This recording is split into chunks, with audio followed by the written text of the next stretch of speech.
rasula wa bi zidna ilman warzuqna fahman. Alhamdulillahirabbil alamin. Wassalatu wassalamu ala Rasulillah wa ala alihi wa sahbihi wa man malah. Alhamdulillahirabbil alamin, sudah kita diberikan lagi panjang umur 1 minggu oleh Allah Subhanahu wa taala sampai pada hari ini, hari Rabu lagi. Ya mungkin masih ada gitu ternyata yang apa namanya kalau kita katakan ya meluangkan waktu gitu untuk tadabbur ilmu pada sesi kali ini gitu kan. Semoga apa yang kita usahakan pada hari ini, waktu yang kita sedekahkan dan kita investasikan untuk menuntut ilmu pada malam hari ini bisa menjadi pembuka jalan ya, pembuka kunci kebaikan-kebaikan yang lebih luas lagi bagi kita di dunia dan di akhirat nanti. Amin ya rabbal alamin. Oke, sebelum saya masuk kepada materi gitu kan, kalau mungkin sekedar recap dari pengajian yang sudah kita laksanakan minggu lalu. Ada yang masih ingat nggak? Ini kuis lagi nih gitu ya. Tapi nggak ada hadiahnya gitu ya, cuman sekedar untuk katanya ini belum belum di-share materinya udah di kuis lagi. Nah, itulah dia kan. Supaya apa namanya? Supaya paling enggak di rumah ada ini enggak, ada saya pengen tahu ada enggak yang ngulik-ngulik gitu kan, buka kitabnya atau gimana gitu, cari ininya, baca baca terjemahannya gitu ya, yang buat siapa tahu ada gitu kan. Nah, ini kan ini murid pilihan gitu. Oke, eh kitab ini berjudul apa? Zadul Ma'ad fi Huda Khairul Ibad. Ah, ini ada yang nggak tahu, ini kan dalam bahasa Arab ya kitab ini. Ada nggak yang tahu artinya dalam bahasa Indonesia secara sederhana?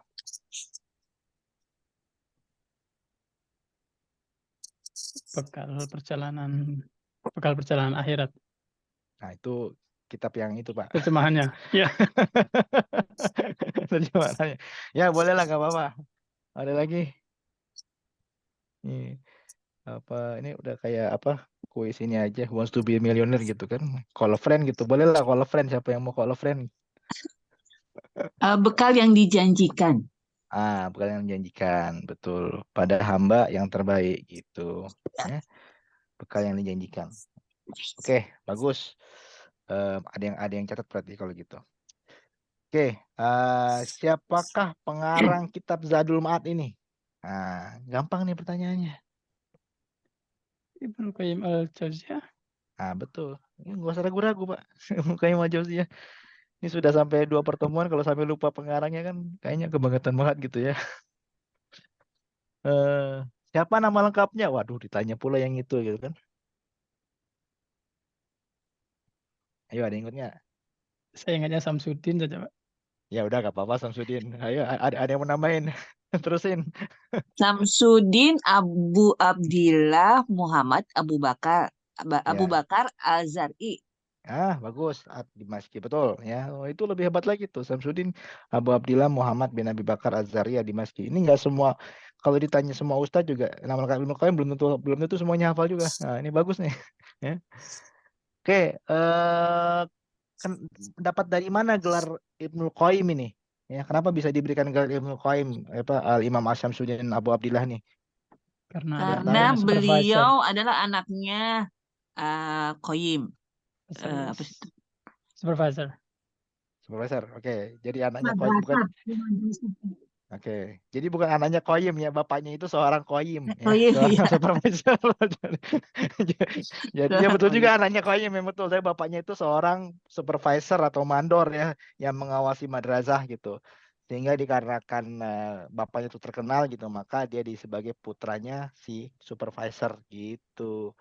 Yang madrasah Jauziyah ya, yang ada di dekat Pasar Buzuriyah, dekat Masjid Umayyah Damaskus ya. Dan Masjid Umayyah Damaskus sih masih ada sampai sekarang kalau misalnya ada yang mau berkunjung ke sana.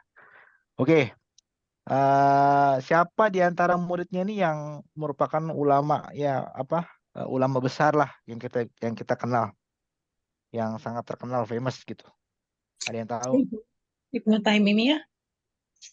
Ibnu Taimiyah itu gurunya. Nggak apa-apa, tertukar. Muridnya.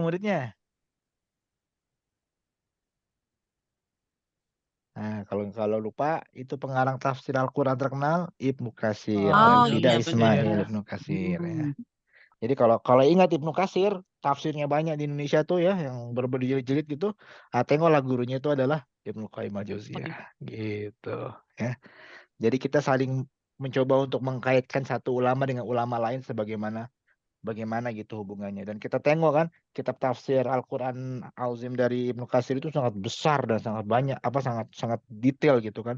Sebegitu banyak ilmunya, maka kita boleh bandingkan gurunya seperti apa ilmunya gitu. Ya seperti Ibnu Qayyim inilah gurunya ya seperti itu. Jadi ulama-ulama zaman dahulu tuh memang luar biasa, dan kalau sudah diberikan gelar imam, ini paling enggak minimal hafal hadis tuh 200.000 hadis ya. Hadis dari mulai matan itu adalah konten hadisnya, dan juga sanad. Sanad itu adalah periwayatan hadisnya ya. Jadi seorang imam itu pasti minimal hafal 200.000 hadis ya. Dan itu gelar level levelnya ya. Kalau kemudian ada juga kalau gelar Hujatul Islam ya, itu hafal 2 juta hadis. Yang ada seorang ulama besar yang memiliki gelar Hujatul Islam. Siapa? Al-Ghazali. Al-Ghazali, betul. Al-Ghazali itu Hujatul Islam tuh. Nggak main-main ya levelnya. Jadi kalau ada sebagian orang yang menjelek-jelekan Al-Ghazali gitu, mengatakan kitabnya misalnya memiliki Ihya Ulumuddin banyak hadis hadis doif gitu misalnya. Tapi 2 juta hadis dihafal loh. Kita mungkin ngafal 40 hadis gitu. Itu pun berbekal laptop gitu ya. Laptopnya mati, hilang sudah hafalannya sudah. Karena ya semuanya berbekal di laptop gitu. Sedangkan seperti Al-Ghazali ini 2 juta di kepala dia gitu. Begitu juga dengan Ibnu Qayyim ini 200.000 di kepala dia juga gitu. Jadi nggak bisa dibandingkan dengan tentunya mungkin kita atau ulama-ulama zaman sekarang yang mungkin tak sampai seperti itu, tak sebanyak itu hafalannya gitu ya. Oke, oke lah, bagus lah, paling nggak masih ingat. Baik, sekarang kita masuk. Nanti saya buat share PDF-nya dan minta maaf tidak bisa nge-share PDF kalau untuk sesi berikutnya karena kadang-kadang last minute juga saya nyiapkannya, dan juga kalau di-share nanti jadi kurang surprise gitu. Jadi untuk keep the momentum gitu kan. Jadi saya coba untuk supaya nanti setelah dibahas baru kita share.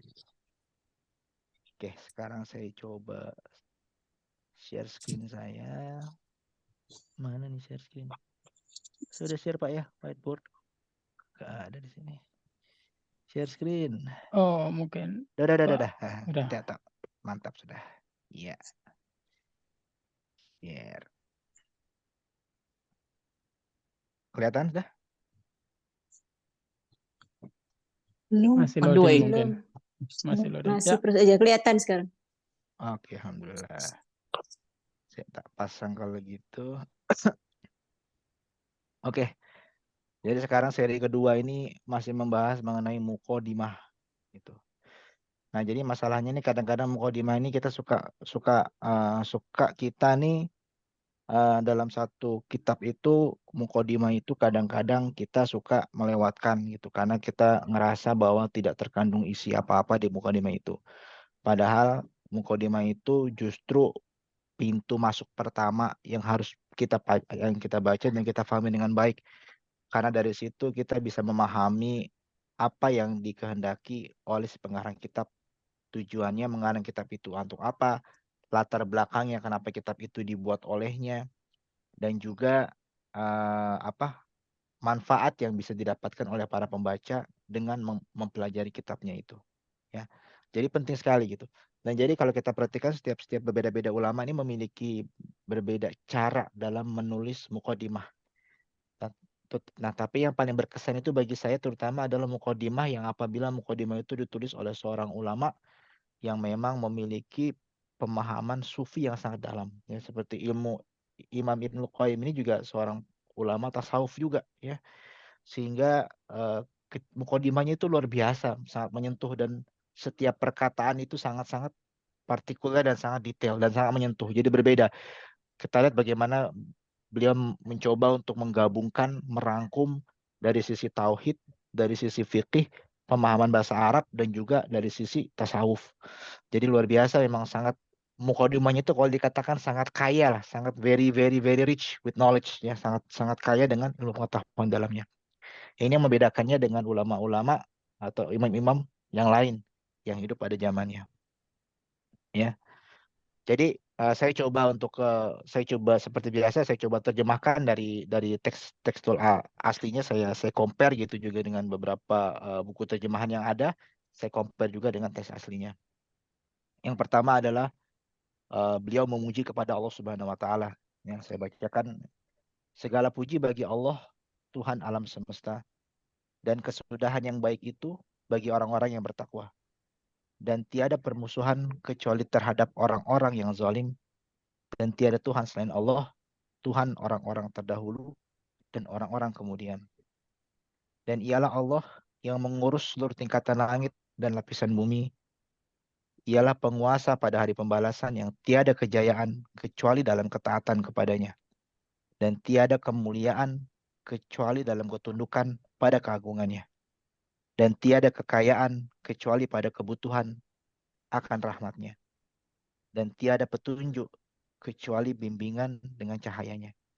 Dan tiada kehidupan kecuali pada ridhonya.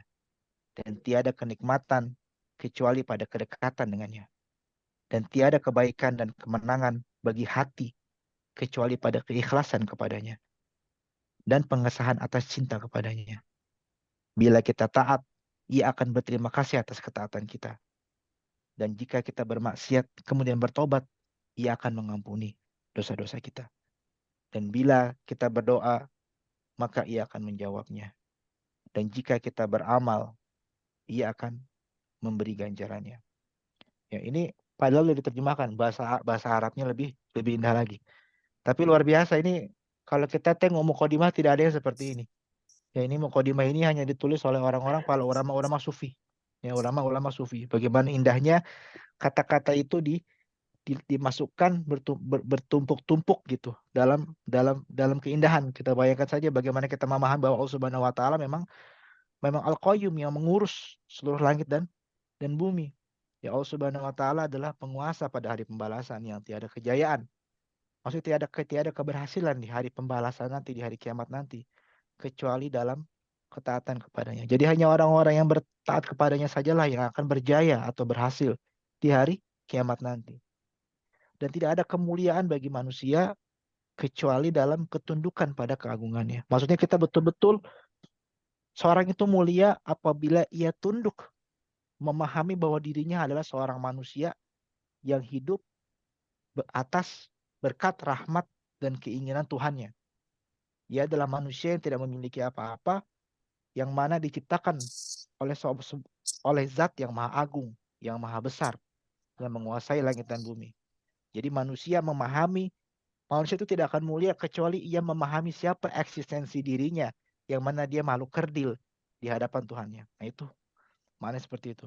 Dan tiada kekayaan wala ghina dalam bahasa Arab kecuali pada kebutuhan akan rahmatnya. Jadi orang yang kaya itu bukan orang yang memiliki banyak uang, tetapi orang yang mendapatkan rahmat dari Allah Subhanahu wa taala. Jadi ketika orang itu makin perlu kepada rahmat Allah Subhanahu wa taala, maka sesungguhnya ia makin kaya. Ya. Kita lihat begitu banyak orang-orang di muka bumi ini, contoh saudara kita di Afghanistan gitu ya.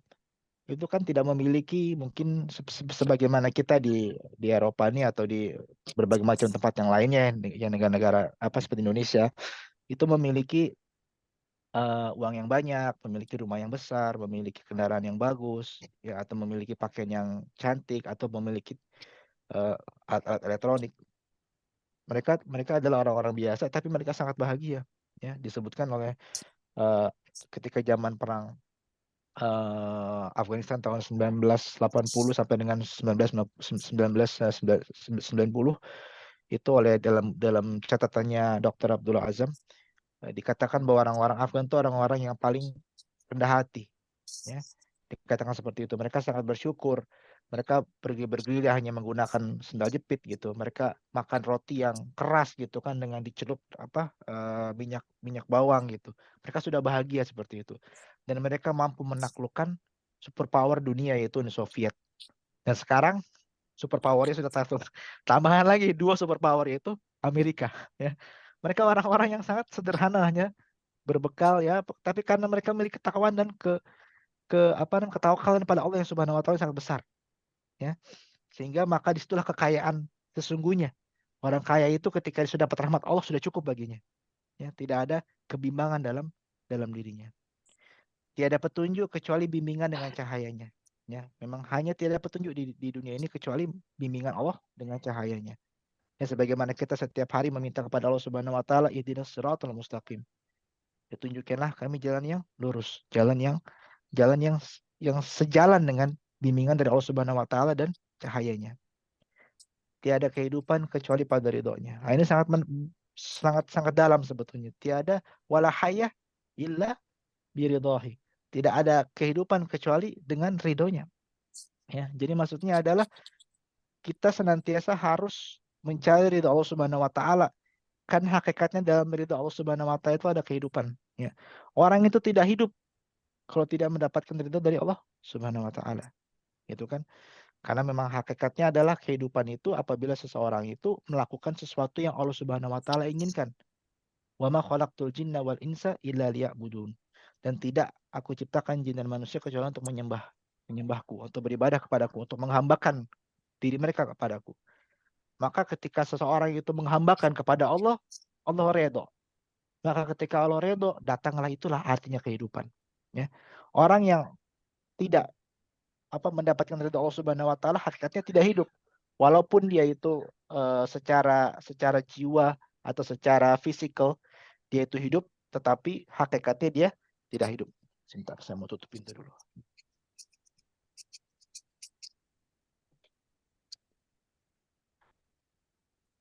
Ya, jadi kehidupan itu tidak hanya ketika orang itu memiliki denyut nadi atau detak jantung, tetapi kehidupan itu apabila seseorang itu betul-betul berada pada jalan yang Allah Subhanahu wa taala inginkan. Ya. Ya ayyuhalladzina amanu istajibu lillahi walir rasuli idza da'akum lima yuhyikum. Dalam surat Al-Anfal. Wahai orang-orang yang beriman, istajibu lillah. Jawablah Allah dan Rasulnya, ya, ketika mereka menyeru kamu kepada sesuatu yang akan memberikan kamu kehidupan. Ya. Jadi maknanya adalah seseorang itu banyak yang hidup sebetulnya, tetapi tidak hidup secara maknawi. Dan tiada kenikmatan, ya, kecuali pada kedekatan dengannya. Ini benar-benar sebagaimana orang-orang ahlu zikir, ya, hanya mereka mendapatkan kenikmatan hati terutama itu apabila mereka dekat kepada Allah Subhanahu wa taala. Maka hidup itu rasanya nyaman dan lapang. Dan tiada kebaikan dan kemenangan bagi hati kecuali pada keikhlasan padanya dan pengesahan atas cinta kepadanya. Jadi hati itu hanya akan baik, ya, dan akan berjaya, akan sukses apabila dalam hati itu cuma ada ikhlas kepada Allah Subhanahu wa taala dan betul-betul mahabbah, cinta kepada Allah Subhanahu wa taala. Enggak ada yang lain. Ya. Kenapa? Karena cinta kepada Allah Subhanahu wa taala, cinta kepada Allah Subhanahu wa taala itu tidak akan bertepuk sebelah tangan. Tetapi cinta kepada yang bukan Allah Subhanahu wa taala bisa bertepuk sebelah tangan. Makanya carilah cinta yang mana ia pasti akan membalasnya kepadamu dan janganlah kamu mengejar sesuatu yang nanti belum tentu kamu akan mendapatkannya. Nah, itu penting sekali. Ya. Jadi cintailah Allah yang pasti akan mencintai balik kita, gitu. Ya. Bila kita taat kepadanya, ia akan berterima kasih atasnya. Ya, berterima kasih dengan memberikan ganjaran kepada kita, ya, atas ketaatan kita tersebut. Dan jika kita bermaksiat kemudian bertobat, maka Allah Subhanahu wa taala akan mengampuni kita. Dan bila kita berdoa, maka Allah Subhanahu wa taala akan menjawabnya. Dan jika kita beramal, ia akan memberikan ganjarannya. Ya, ini luar biasa. Ya, puji-pujian kepada Allah Subhanahu wa taala. Pertama, ini masih beberapa baris pertama. Diteruskan lagi kepada pujian kedua, segala puji bagi Allah yang dipersaksikan rububiyahnya oleh seluruh makhluknya dan diakui uluhiyahnya oleh semua ciptaannya. Melalui berbagai keajaiban ciptaan dan keindahan tanda-tanda yang telah ia titipkan kepadanya, bersaksilah semua ciptaannya bahwa ia adalah Tuhan yang tiada Tuhan selain ia. Nah, sebagai ini ada istilah-istilah yang mungkin perlu diperjelas, ya, rububiyah dengan uluhiyah. Jadi sebagai catatan bahwa kemarin kita sudah bicara bahwa Imam Ibnu Qayyim ini adalah seorang ulama besar bermazhab apa? Ada yang masih ingat? Hambali. Hambali, betul. Nah, jadi kita ini adalah Ahlussunnah wal Jamaah semua di sini insya Allah gitu ya. Maka Ahlussunnah wal Jamaah itu secara definisi ya yang disepakati oleh ulama-ulama Ahlussunnah wal Jamaah yaitu adalah orang-orang yang beragama Islam kemudian menganut salah satu dari 4 mazhab ya. Apakah itu mazhab Hanafi, apakah itu mazhab apakah itu Maliki, apakah itu Syafi'i atau itu Hambali ya. Jadi teman-teman yang bermazhab Hanafi ini kebanyakan adalah yang berasal dari negeri India, Pakistan, Bangladesh, dan juga Turki. Ya, ini adalah bermazhab Hanafi. Kemudian adalah yang bermazhab Maliki ini kebanyakan adalah teman-teman dari Afrika Utara. Seperti dari Tunisia, dari Aljazair, dari Maroko gitu ya. Dan juga dari Libya. Yang Syafi'i ini adalah kebanyakan dari Asia Tenggara, ya, Indonesia, Malaysia, Thailand, Singapura, Brunei Darussalam, kemudian juga Mesir. Ya, Mesir ini kayaknya masih netral tapi kebanyakan Syafi'iyun ya. Dan yang Hambali ini adalah kebanyakan yang dari negara GCC atau dari negara Teluk seperti Arab Saudi, Kuwait dan segala macamnya. Ya. Nah, 4 mazhab ini adalah mazhab fikih.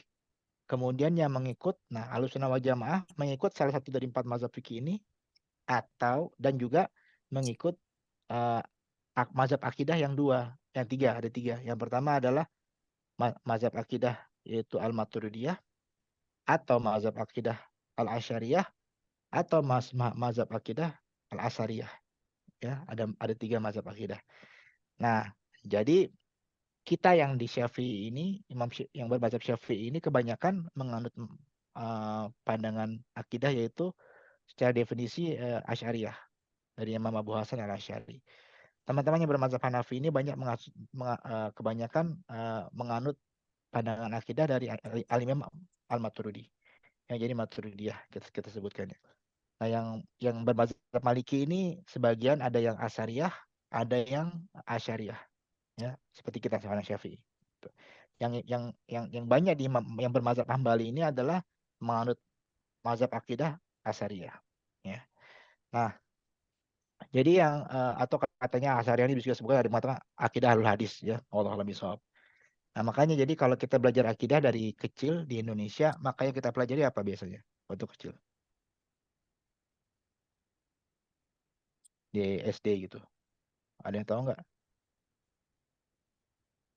Wah, gawat nih. Rukun iman, rukun Islam. Akidah biasanya yang paling famous itu adalah kita mempelajari sifat 20. Allah. Betul nggak? Sifat 20 itu adalah dari Ya. akidah Asy'ariyah. Betul ya? Kalau itu qidam, baqo, segala sesuatunya. Betul ya? Itu 20 Ya. itu. Nah, rububiyah dan uluhiyah ini adalah dari Asy'ariyah.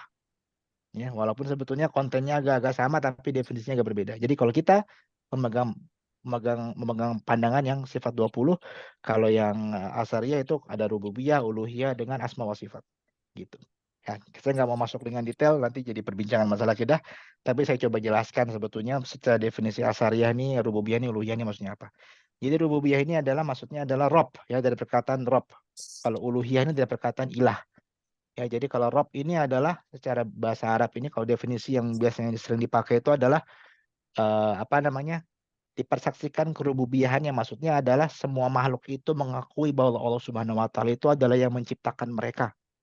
Allah Subhanahu wa taala itu adalah yang mengatur alam semesta, yang menciptakan bumi dan langit, yang menggerakkan awan, yang menurunkan hujan, yang menumbuhkan tanaman, ya, dan yang mendatangkan banjir, yang mendatangkan petir dan segala itu adalah tugas tugas Tuhan ya, kalau kita katakan tugas kerububiahan bukan seorang ya, tugas kerububiahan Tuhan semesta alam. Jadi ini dipersaksikan, kita bersaksi bahwa Allah Subhanahu wa taala memang yang menciptakan kita. Kita bersaksi bahwa Allah Subhanahu wa taala memang yang menciptakan langit dan bumi dan semuanya. Nah, kemudian keuluhiyahannya ini adalah alihah atau sembahan biasanya. Jadi ketika kita mengakui bahwa Allah Subhanahu wa taala adalah Tuhan kita, maka kita juga menyembah langsung kepadanya. Kita beribadah langsung kepadanya. Jadi yang diakui keuluhiyannya itu adalah kita mengakui bahwa Allah Subhanahu wa taala itu adalah Tuhan yang menciptakan kita dan juga yang kita ibadahi. Ya, yang kita di mana kita menghambakan diri kepadanya, kita submit kepada semua keinginan dan perintahnya. Ya, begitu maksudnya. Ya. Jadi segala puji bagi Allah yang dipersaksikan kerububiyahannya oleh seluruh makhluknya dan diakui keuluhiyannya oleh semua ciptaannya. Melalui berbagai keajaiban ciptaan dan keindahan tanda-tanda yang telah ia titipkan kepadanya. Bersaksilah semua ciptaannya bahwa ia adalah Tuhan yang tiada Tuhan selain ia. Ya. Maksudnya adalah melalui berbagai ciptaan dan keindahan tanda-tanda yang ia telah titipkan kepada benda-benda yang ia ciptakan. Jadi bagaimana orang itu bisa menyadari bahwa Allah Subhanahu wa taala itu Tuhan, sebagaimana Nabi Ibrahim ketika perjalanannya mencari hakikat ketuhanan yang betul gitu kan. Ditunjukkanlah oleh Allah Subhanahu wa taala ada bintang, ada matahari, ada bulan gitu kan. Ya. Jadi dari semua ciptaan Allah Subhanahu wa taala itu ada tanda-tanda bahwa memang ini didesain pasti ada pendesainnya. Tidak mungkin semua ini bisa terjadi tanpa ada yang mendesainnya gitu. Sang Maha Suci dan segala pujian untuknya sebanyak bilangan makhluk, keridhaan, timbangan arash, dan hitungan kalimatnya. Tiada Tuhan selain Allah dengan keesaannya. Tiada sekutu baginya pada uluhiyahnya, sebagaimana tiada sekutu baginya pada rububiyahnya. Tiada yang serupa dengannya pada zatnya, pada perbuatannya, dan seluruh sifatnya. Allah Maha Besar, sebesar-besarnya. Segala puji baginya, sebanyak-banyaknya. Dan Maha Suci zatnya di waktu pagi dan sore hari. Maha suci zatnya yang seluruh langit dan isinya, bintang-bintang dan seluruh orbitnya, bumi dan seluruh penghuninya, lautan dan ikannya, bintang gemintang, gunung-gunung, pepohonan, hewan-hewan melata, tanah-tanah tinggi, pasir-pasir, setiap yang basah dan yang kering, yang hidup dan yang mati, semua memujinya. Ya, jadi memang ini betul-betul kalau kita baca nih bagaimana seorang ulama besar seperti Ibnu Qayyim betul-betul submit, memasrahkan aslama, telah pasrah dia, ya. Inilah hakikatnya namanya keislaman tuh seperti ini. Islam itu dari perkataan artinya adalah selamat atau pasrah sebetulnya, ya. Islam itu adalah orang yang submit, orang yang pasrah. Jadi pasrah mengakui bahwa Allah Subhanahu wa taala itu adalah Tuhan. Allah Subhanahu wa taala itu adalah sembahan. Allah Subhanahu wa taala itu adalah yang mana tidak ada yang serupa dengannya pada perbuatannya, pada sifatnya dan segala sesuatunya. Ya. Ada dalam surat Al-Isra ini yang berkaitan mengenai tasbih. Ada yang bisa baca Al-Isra ayat 44? Ya, saya. Silakan. A'udzu billahi minasyaitonir rajim. Bismillahirrahmanirrahim. Tusabbihu lahus samawati sab'u wal ardu wa ma fihin. Wa in min syai'in illa yusabbihu bihamdihi walakin la tafqahuna tasbihahum innahu kana haliman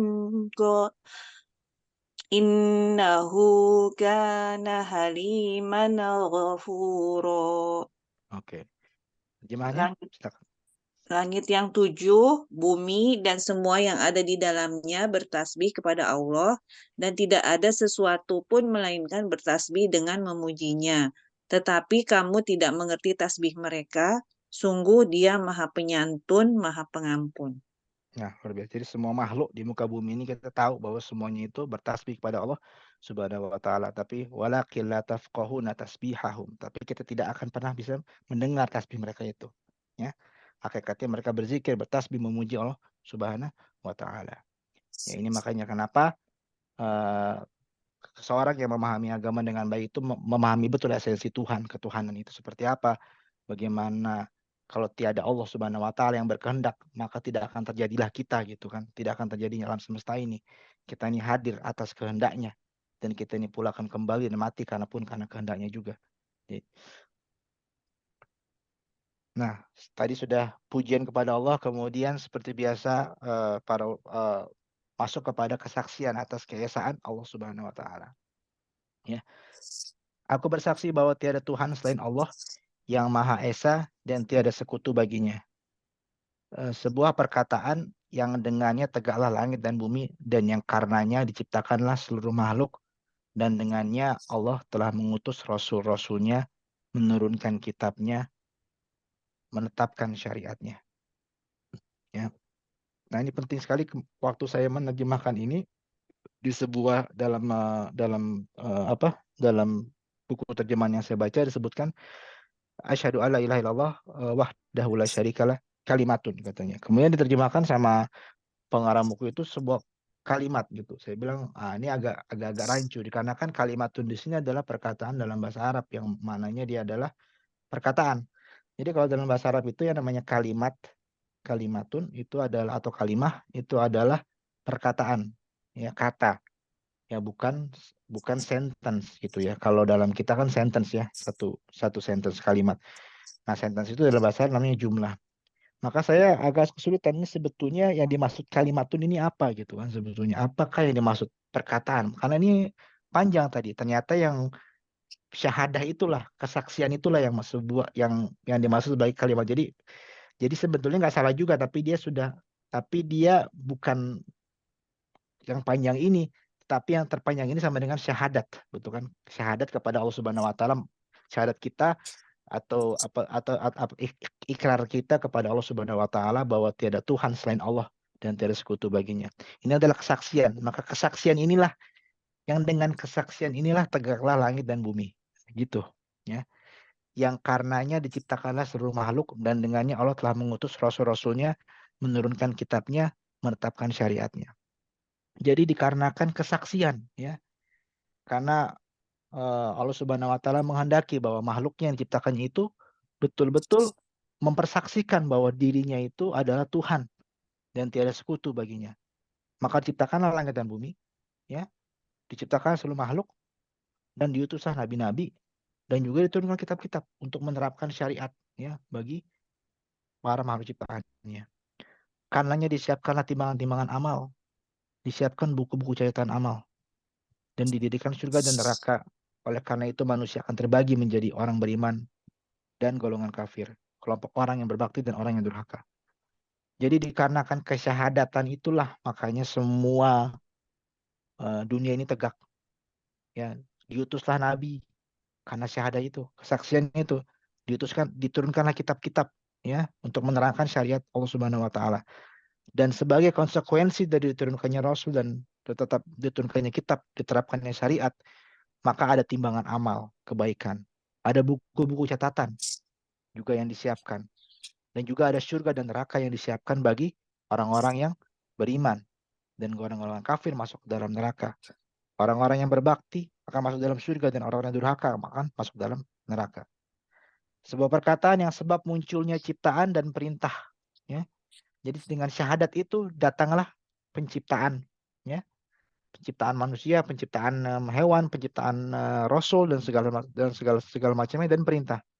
Ada juga munculnya pahala dan hukuman. Kenapa? Karena konsekuensi syahadat tadi.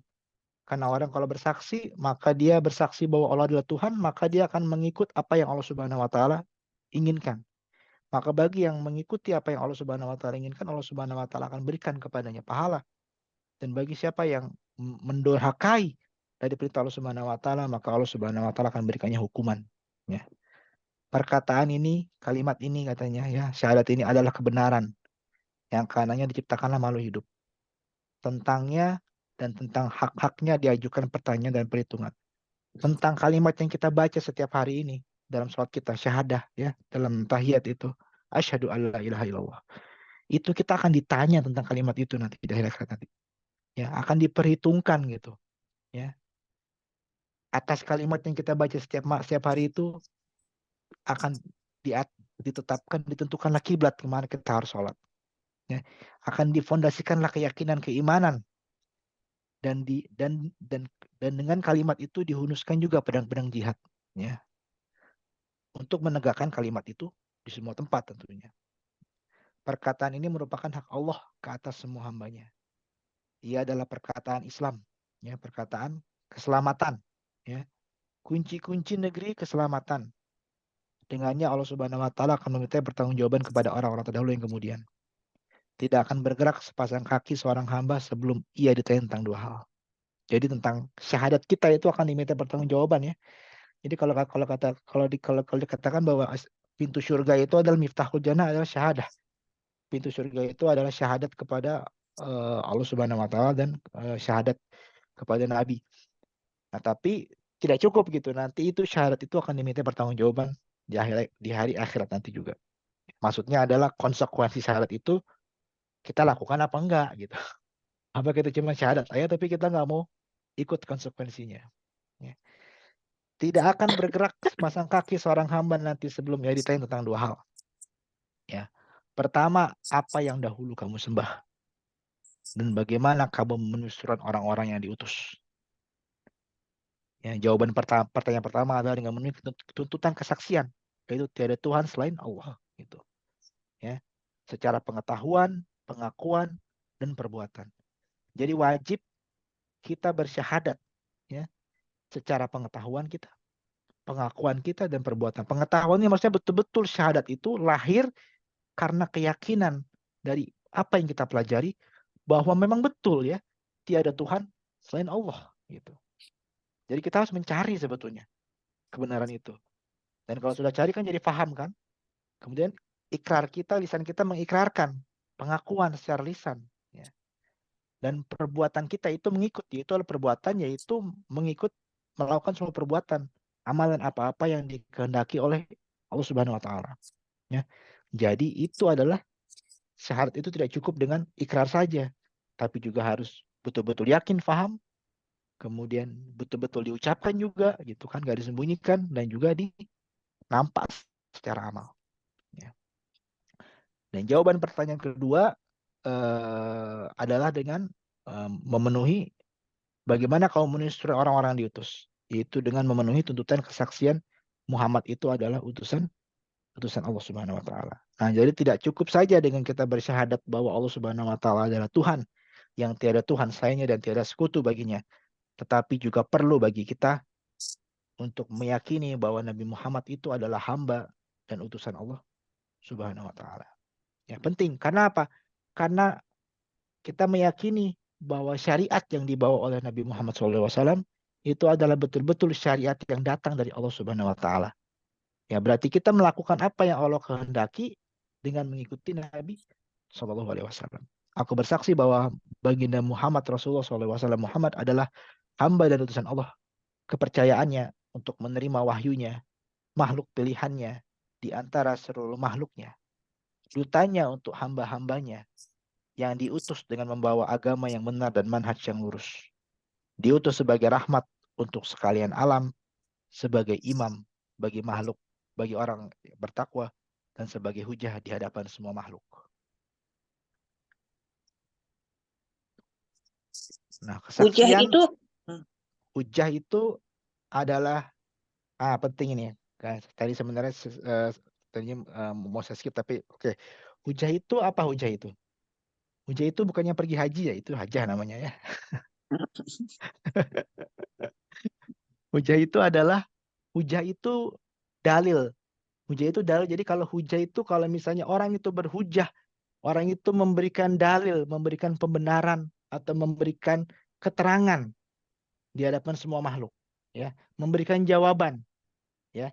Jadi misalnya ketika seorang ditanya gitu, kamu apakah benar kamu sudah menyelesaikan tugas ini? Maka dia akan menjawab, ya betul. Mana hujahnya? Ini sudah saya tulis di sini. Ini teman saya ini lihat saya menyelesaikan tugas itu. Nah, jadi buktinya gitu, memberikan bukti di Iya, hadapan semua hujah makhluk. itu bukti. Gitu.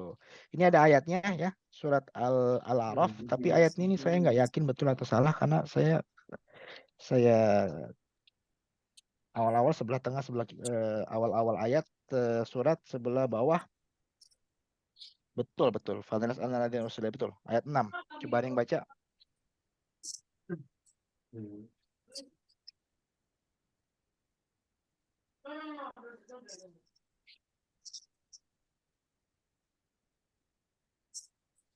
A'udzu billahi minasyaitonir rajim. فلنسألن الذين أرسل إليهم ولنسألن المرسلين. Maka pasti akan kami tanyakan kepada umat yang telah mendapat seruan dari rasul-rasul dan kami akan tanyai pula para rasul. Ya. Jadi nanti di hari kiamat nanti falanas'alannal ladzina ursila ilaihim walanas'alannal mursalun. Kami akan tanya mereka yang sudah kami utus, yang sudah kami datangkan kepada mereka utusan-utusan kami, dan kami juga akan tanyakan kepada para utusan kami. Apa yang ditanya? Kami akan tanya kepada kamu semua yang telah kami datangkan utusan kepada kamu. Apakah sudah ada utusan datang kepada kamu yang menyampaikan apa yang aku inginkan, ya. Dan juga akan didatangkan juga utusan itu untuk ditanya apakah benar kamu semua sudah menyampaikan kepada kaum kamu. Jadi maksudnya adalah sebagai dalil gitu kan. Utusan itu akan dibawa sebagai dalil bahwa betul Nabi SAW sudah menyampaikan kepada kita, kepada umatnya, apa yang risalah kenabiannya yang Allah Subhanahu Wa Taala tugaskan kepadanya, gitu. Nah, jadi nggak ada lagi nanti di hari akhirat yang bisa saling berbohong atau saling bilang oh nggak pernah nyampe tuh, nggak pernah ada gitu, nggak bisa. Semuanya akan clear gitu kan. Ya, itu maksud seperti itu.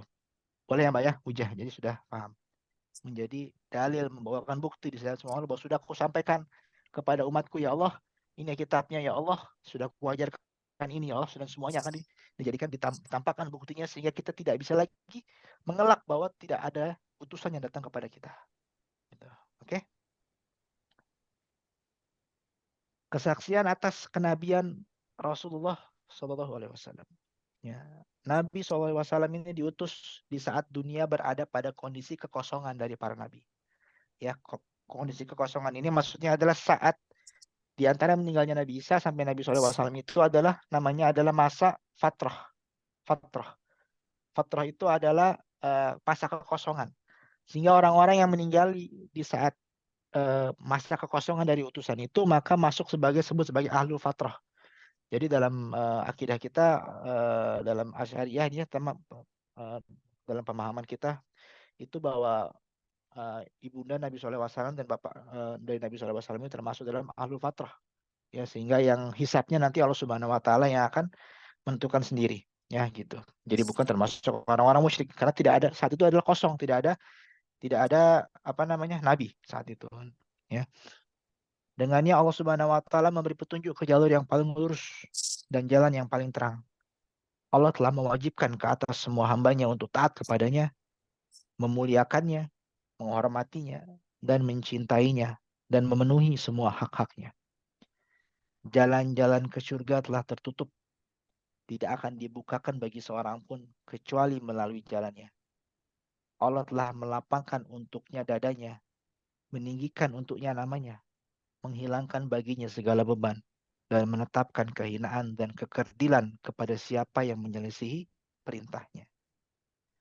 Jika kehinaan disematkan kepada orang-orang yang menentang perintahnya, maka kemuliaan akan disematkan bagi mereka yang taat dan mengikuti perintahnya. Ya, dalam surat Al-Imran ayat 139. Silakan. A'udzu billahi minasyaitonir rajim. Wala tahinu wala tahzanu wa antumul a'launa in kuntum mu'minin. Dan janganlah kamu merasa lemah, jangan pula bersedih hati, sebab kamu paling tinggi derajatnya jika kamu orang yang beriman. Nah, wala tahinu wala tahzanu. Ya, jangan kamu merasa rendah hati, merasa lemah atau sedih. Wala tahzan, jangan kamu sedih. Wa antumul a'la, dan kamu semua itu sangat tinggi kalau kamu adalah orang-orang yang beriman. Jadi keimanan itu meninggikan seseorang, ya, di mata Allah Subhanahu Wa Taala. Ya. Tapi kuncinya satu tadi, jangan kamu berendah diri, jangan kamu bersedih. Tetapi asal kamu tuh tinggi, asalkan kamu beriman. Jadi kita harus jadi orang yang beriman. Makanya tadi kemuliaan itu datang dengan adanya ketaatan kepada Allah Subhanahu Wa Taala dan kepada Rasulnya. Berikutnya Al-Anfal 64.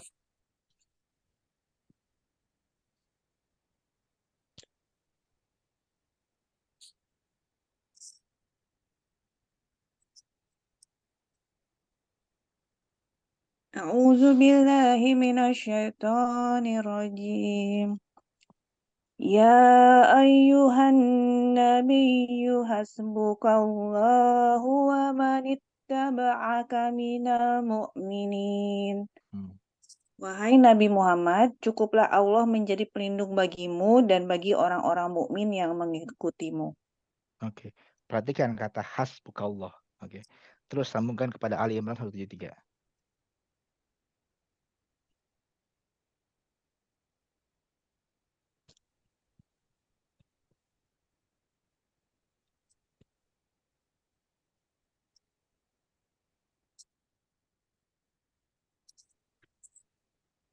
Alladzina qala lahumun nasu innan nasa qad jama'u lakum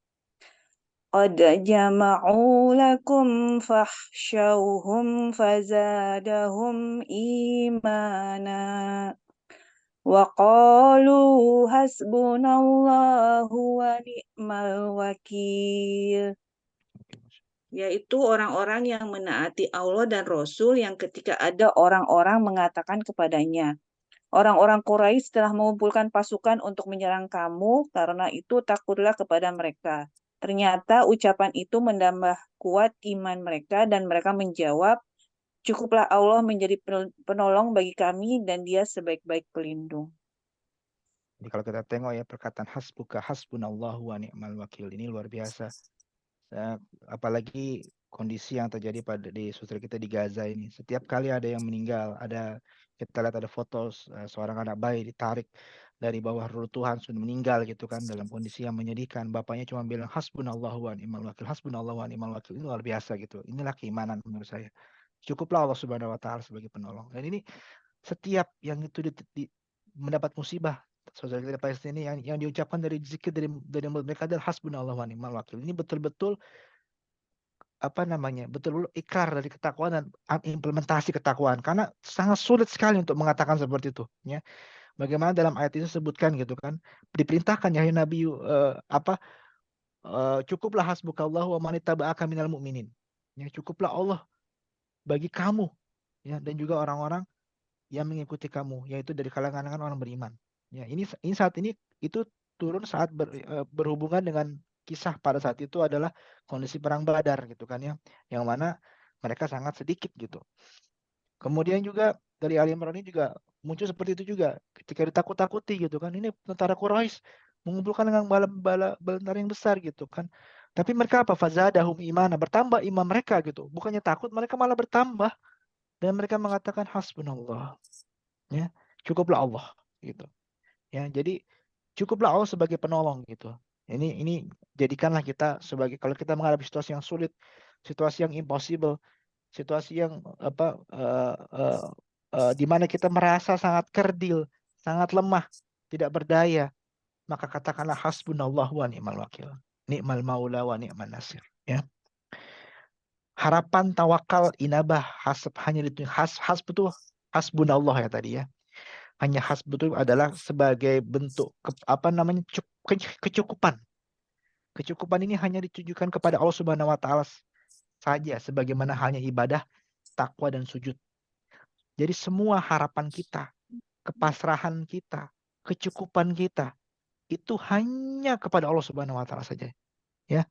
Sebagaimana halnya ibadah kita, takwa kita, sujud kita hanya kepada Allah Subhanahu wa taala sahaja. Ini penting sekali karena dalam Al-Fatihah ini semuanya masuk di sini. Ya, kalau kita tengok tadi kan dari mulai bismillahirrahmanirrahim, alhamdulillahirabbil alamin. Kita muji Allah Subhanahu wa taala, arrahmanirrahim, maliki yaumiddin, iyyaka na'budu wa iyyaka nasta'in. Kita betul-betul menunjukkan hanya kepada Engkau, na'bud, kami menghambakan diri, ya. Jadi na'bud ini jangan diartikan sebagai orang beribadah, tapi menghambakan, abadah, tidak perkataan hamba. Kita menghambakan diri itu semuanya kita pasrahkan kepada Allah Subhanahu wa taala. Wa nasta'in, dan kita mengharapkan pertolongan, minta pertolongan kepada Engkau saja ya Allah. Jadi pertolongan itu adalah termasuk juga harapan kita ya akan sesuatu itu terjadi ya. Kepasrahan kita dan juga kecukupan kita. Kalau Allah Subhanahu wa taala tidak mengampulkan atau ada hal-hal yang tidak sesuai dengan keinginan kita, cukuplah Allah Subhanahu wa taala bagi diri kita. Nah, ini susah Pak, Bu, semuanya susah sekali. Tapi memang itu hakikatnya keimanan seseorang, kepasrahan seseorang kepada Allah Subhanahu wa taala. Kembali kepada kesaksian ke atas kenabian Rasulullah SAW, dalam satu hadis disebutkan, ya, waqad aqsamullah, sesungguhnya Allah Subhanahu wa taala aqsamu, Rasulullah SAW, bi anna la yu'minu ahadukum hatta yakuna wa ahabba ilaihi min waladihi wa walidihi wan nasi ajmain. Sesungguhnya tidak beriman di antara kamu sampai menjadikan ia, yaitu Nabi Muhammad SAW. Jadi ini ada sumpah Allah Subhanahu wa taala, ya. Wa qad aqsamu, bukan, sallallahu alaihi wasallam. Maaf. Sumpah Nabi SAW, tidak beriman seseorang di antara kamu semua hatta yakuna, sampai menjadikan Nabi SAW ahabbu ilaihi min waladihi wa walidihi wan nasi ajmain.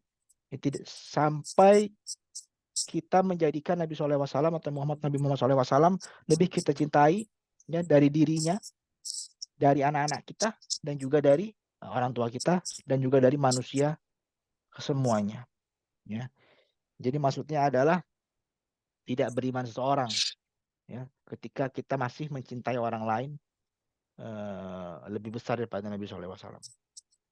Ya. Walaupun telah bersumpah bahwa tidak dinyatakan beriman orang yang tidak menjadikan nabinya sebagai hakim pada setiap perkara yang diperselisihkan. Ya. Jadi kita wajib menjadikan Nabi SAW sebagai hakim pada setiap perkara yang diperselisihkan. Maksudnya apa? Maksudnya adalah mengambil sunnahnya, mengambil cara berpikirnya, ya, dalam menarik hukum, dalam menetapkan suatu hukum, dalam menyelesaikan masalah kita. Ya. Kemudian apabila dua menjadi hakim, maka wajib, apabila dia menjadi hakim, maka wajib untuk menerima keputusan hukumnya, dan tidak ada rasa keberatan dalam hatinya dalam menjalankan dan menerima keputusan yang diberikan. Menyerahkan segala urusan kepadanya sepenuhnya dan mematuhinya dengan setulus-tulusnya. Maksudnya apabila Nabi SAW itu menjadi hakim, maka kita wajib untuk menerima semua keputusannya, baik suka atau tidak suka. Tidak ada keberatan dalam hati kita, keikhlasan yang ada, dan menjalankan dan menerima keputusan yang diberikan oleh Nabi SAW sepenuhnya.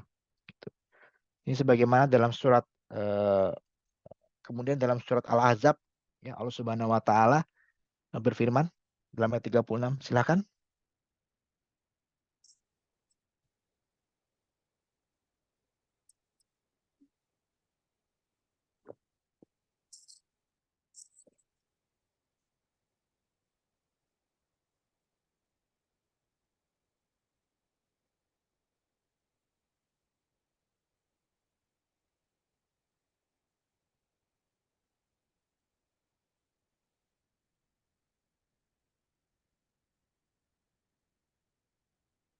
Ketemu?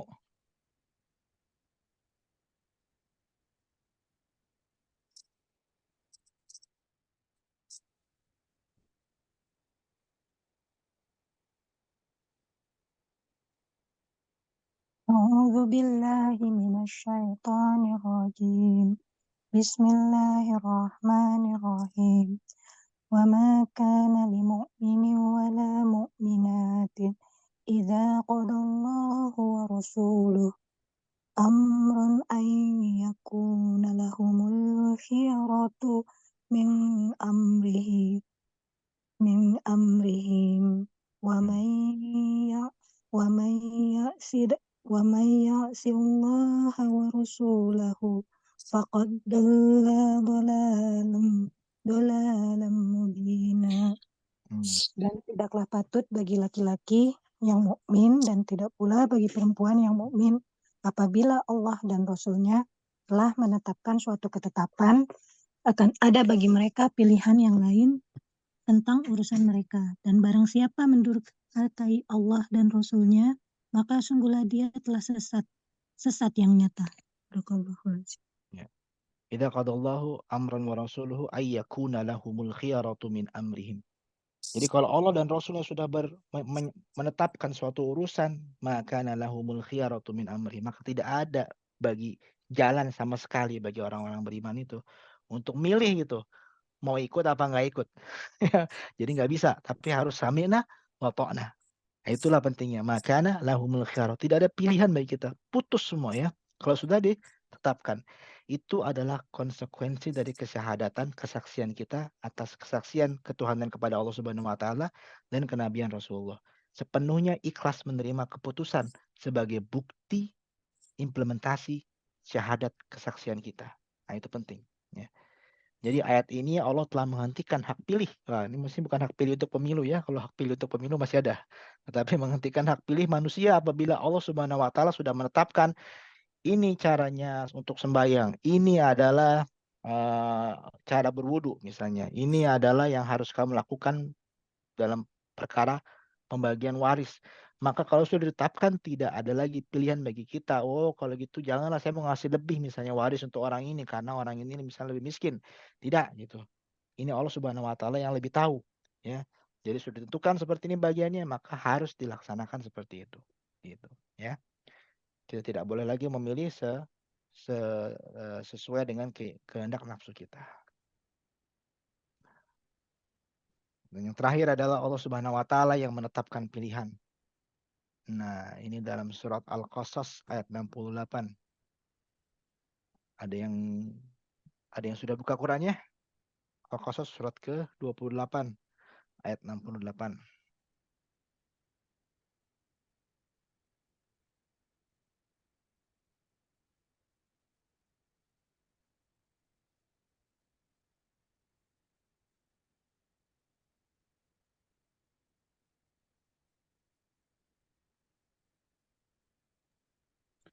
A'udzu billahi minasyaitonir rajim. Wa rabbuka yakhluqu ma yasha'u wa yakhtar. Ma kana lahumul khiyarah. Subhanallahi wa ta'ala amma yushrikun. Dan Tuhanmu menciptakan dan memilih apa yang Dia kehendaki. Bagi mereka manusia tidak ada pilihan. Maha suci Allah dan maha tinggi Dia dari apa yang mereka persekutukan. Ya. Apakah yang dimaksud mengenai Dia menciptakan apa yang Dia kehendaki dan memilihnya? Wa rabbuka yakhluqu ma yasha'u wa yakhtar. Yakhluqu wa rabbuka, Tuhan kamu yakhluqu. Ia menciptakan, ya. Wa yakhtar, dan ia juga memilih. Gitu. Jadi yang dimaksud dengan menciptakan apa yang Dia kehendaki, yakhluqu ma yasha, menciptakan apa yang Ia kehendaki dan juga memilihnya apa yang Dia kehendaki, maksudnya apa? Nah, di sini disebutkan pilihan di sini bukanlah sama seperti kehendak atau irodah sebagaimana pendapat ahlul kalam. Nah, ada lagi definisi ini. Apa itu ahlul kalam? Ahlul kalam itu adalah orang-orang sufi, ya. Dan pendapat orang-orang sufi, ya. Ahlul kalam. Jadi katakan sebenarnya kalau dikatakan sufi nggak tepat juga, tapi mungkin lebih tepatnya adalah filsafat lah, ya. Mohon maaf kalau sufi nanti ada yang tersinggung lagi. Jadi bukan sufi tapi ahlul kalam ini lebih kepada filsafat. Orang-orang yang sukanya berbicara masalah filsafat. Jadi orang-orang dalam definisi dalam bahasa Arab sebutkan mereka ahlul kalam. Ya, jadi tidak sama seperti kehendak atau irodah. Ya, kehendak ini memang pilihan, tetapi yang dimaksud pilihan di sini adalah pengkhususan dan penyeleksian. Jadi ini konteks bahasa nih penting sekali ya. Jadi kalau kita kehendak itu kan kita hendak apa gitu kan. Tapi yang di sini konteksnya adalah yakhluqu ma yasha wa yakhtar. Ini mengkhususkan dan menyeleksi yang berlaku kepada makhluknya setelah penciptaan. Jadi ia menyeleksi, ya, memilih makhluknya itu yang setelah penciptaan makhluknya itu berlaku. Jadi yang menentukan apa yang terjadi pada makhluknya setelah terjadi penciptaan. Ya, bukan ia menentukan atau memilih apa yang ia ciptakan, tetapi ia menentukan memilih sesuatu yang berlaku kepada makhluknya setelah terjadi. Jadi lebih kepada mungkin takdir, qada wa qadar. Ya. Potongan ayat selanjutnya menerangkan sekali-kali tiada pilihan bagi mereka. Ya. Menafikan adanya pilihan bagi makhluk ciptaannya. Jadi kita sebagai makhluk ini nggak ada pilihan sebetulnya. Jadi hanyalah Allah Subhanahu wa taala murni milik, ya, ia pilihan ini adalah murni milik Sang Pencipta. Sebagaimana ia merupakan pelaku tunggal dalam penciptaan, maka ia juga yang memilih yang akan terjadi pada hambanya. Nah, penting sekali nih. Waduh. Ya. Nanti ini membuka diskusi mengenai masalah takdir. Karena sesungguhnya dalam Ahlussunnah wal Jamaah, Allah Subhanahu wa taala yang menetapkan apa yang terjadi pada kita. Kita masuk surga neraka, rezeki kita semua sudah Allah Subhanahu wa taala tetapkan ketika Allah Subhanahu wa taala menciptakan kita. Ya. Dia yang membagikan sumber-sumber penghidupan, yang mencakup rezeki dan ajal. Begitu pula dia yang telah membagikan anugerah kepada siapa yang ia kehendaki. Ia mengangkat derajat sebagian dari sebagian yang lain. Ya. Nah, ini ada dalam surat Az-Zukhruf nih, kalau misalnya mau baca. Boleh Oh, nanya nggak Pak sebelum silakan. ini soalnya lalu ada surat yang Allah pernah berkata Allah tidak akan merubah keadaan suatu kaum jika kita tidak ada merubahnya. Eh, ya ada korelasinya sama surat yang ini. Ya, jadi korelasi seperti ini. Jadi sebetulnya, jadi pertama ketika ayat yang mengatakan bala la yughayyiru qauman hatta yughayyiru ma bi anfusihim. Ya, Allah Subhanahu wa taala tidak akan menukar kondisi suatu kaum kecuali kaum tersebut yang menukar kondisi diri. Nah, ini dijelaskan nanti dalam definisi di sini nanti ya di dalam melalui semua pernyataan yang hadis dalil yang Allah Subhanahu wa taala sudah ungkapkan di sini. Allah mengabarkan, jadi ketika Allah Subhanahu wa taala itu mengabarkan bahwa Allah memilih itu ya mencakup semua objek pilihannya, kekhususan yang disiapkan olehnya berdasarkan ilmunya, bahwa yang ia pilihkan dan tetapkan malah berhak mendapatkannya. Nah, ini yang penting nih. Jadi Allah itu memberikan peluang bagi semua untuk bisa berkontribusi ya dalam menentukan takdirnya sendiri. Kenapa? Karena Allah akan menetapkan pilihan berdasarkan berdasarkan ilmunya. Ia akan melihat seseorang itu apakah seorang itu berhak mendapatkan itu atau mendapatkan yang lain. Ya. Jadi ilmu Allah Subhanahu wa taala itu melampaui takdirnya. Jadi ketika yang dituliskan oleh Allah Subhanahu wa taala tersebut yang Allah pilihkan itu, karena Allah Subhanahu wa taala sudah melihat ujungnya kita gitu. Betul nggak? Jadi ketika seorang itu beramal soleh, rajin beramal soleh, banyak sholat, banyak zakat, banyak puasa, maka Allah akan menetapkan dirinya berhak mendapatkan yang terbaik, yaitu surga. Ya, sebagaimana misalnya kalau sini ada yang ngajar jadi guru nggak? Siapa? Mbak Vera ngajar jadi guru, ya, atau ngajar Pedagog misalnya. sama Wasari juga. Ya. Nah, kalau ngajar tuh kan sudah ada ancar-ancar kan, kayaknya nih murid yang nilainya paling bagus mana? Murid yang kayaknya terbelakang mana? Murid yang perlu dibantu mana? Betul nggak? Dan kita kalau mau ngasih pilihan, tentunya kita bilang, oh, kalau yang ini yang rajin ngumpulin PR, yang rajin belajar, yang suka ngangkat tangan nanya, ini kayaknya nanti paling bagus nilainya di akhir. Ya kan? Dan kalau kita mau ngasih nilai agak-agak tuh kita sudah bisa nilai agak-agak dari kuis yang dikumpulkan, interaksi dalam kelas, maka dikasih nilai bagus gitu. Ya seperti itu juga. Jadi orang itu akan mendapatkan apa yang ia usahakan sebetulnya. Ya, apa yang ia usahakan, ya. Tetapi dan itu belum terjadi tapi Allah Subhanahu wa taala sudah tahu apa yang akan terjadi pada kesudahan kita.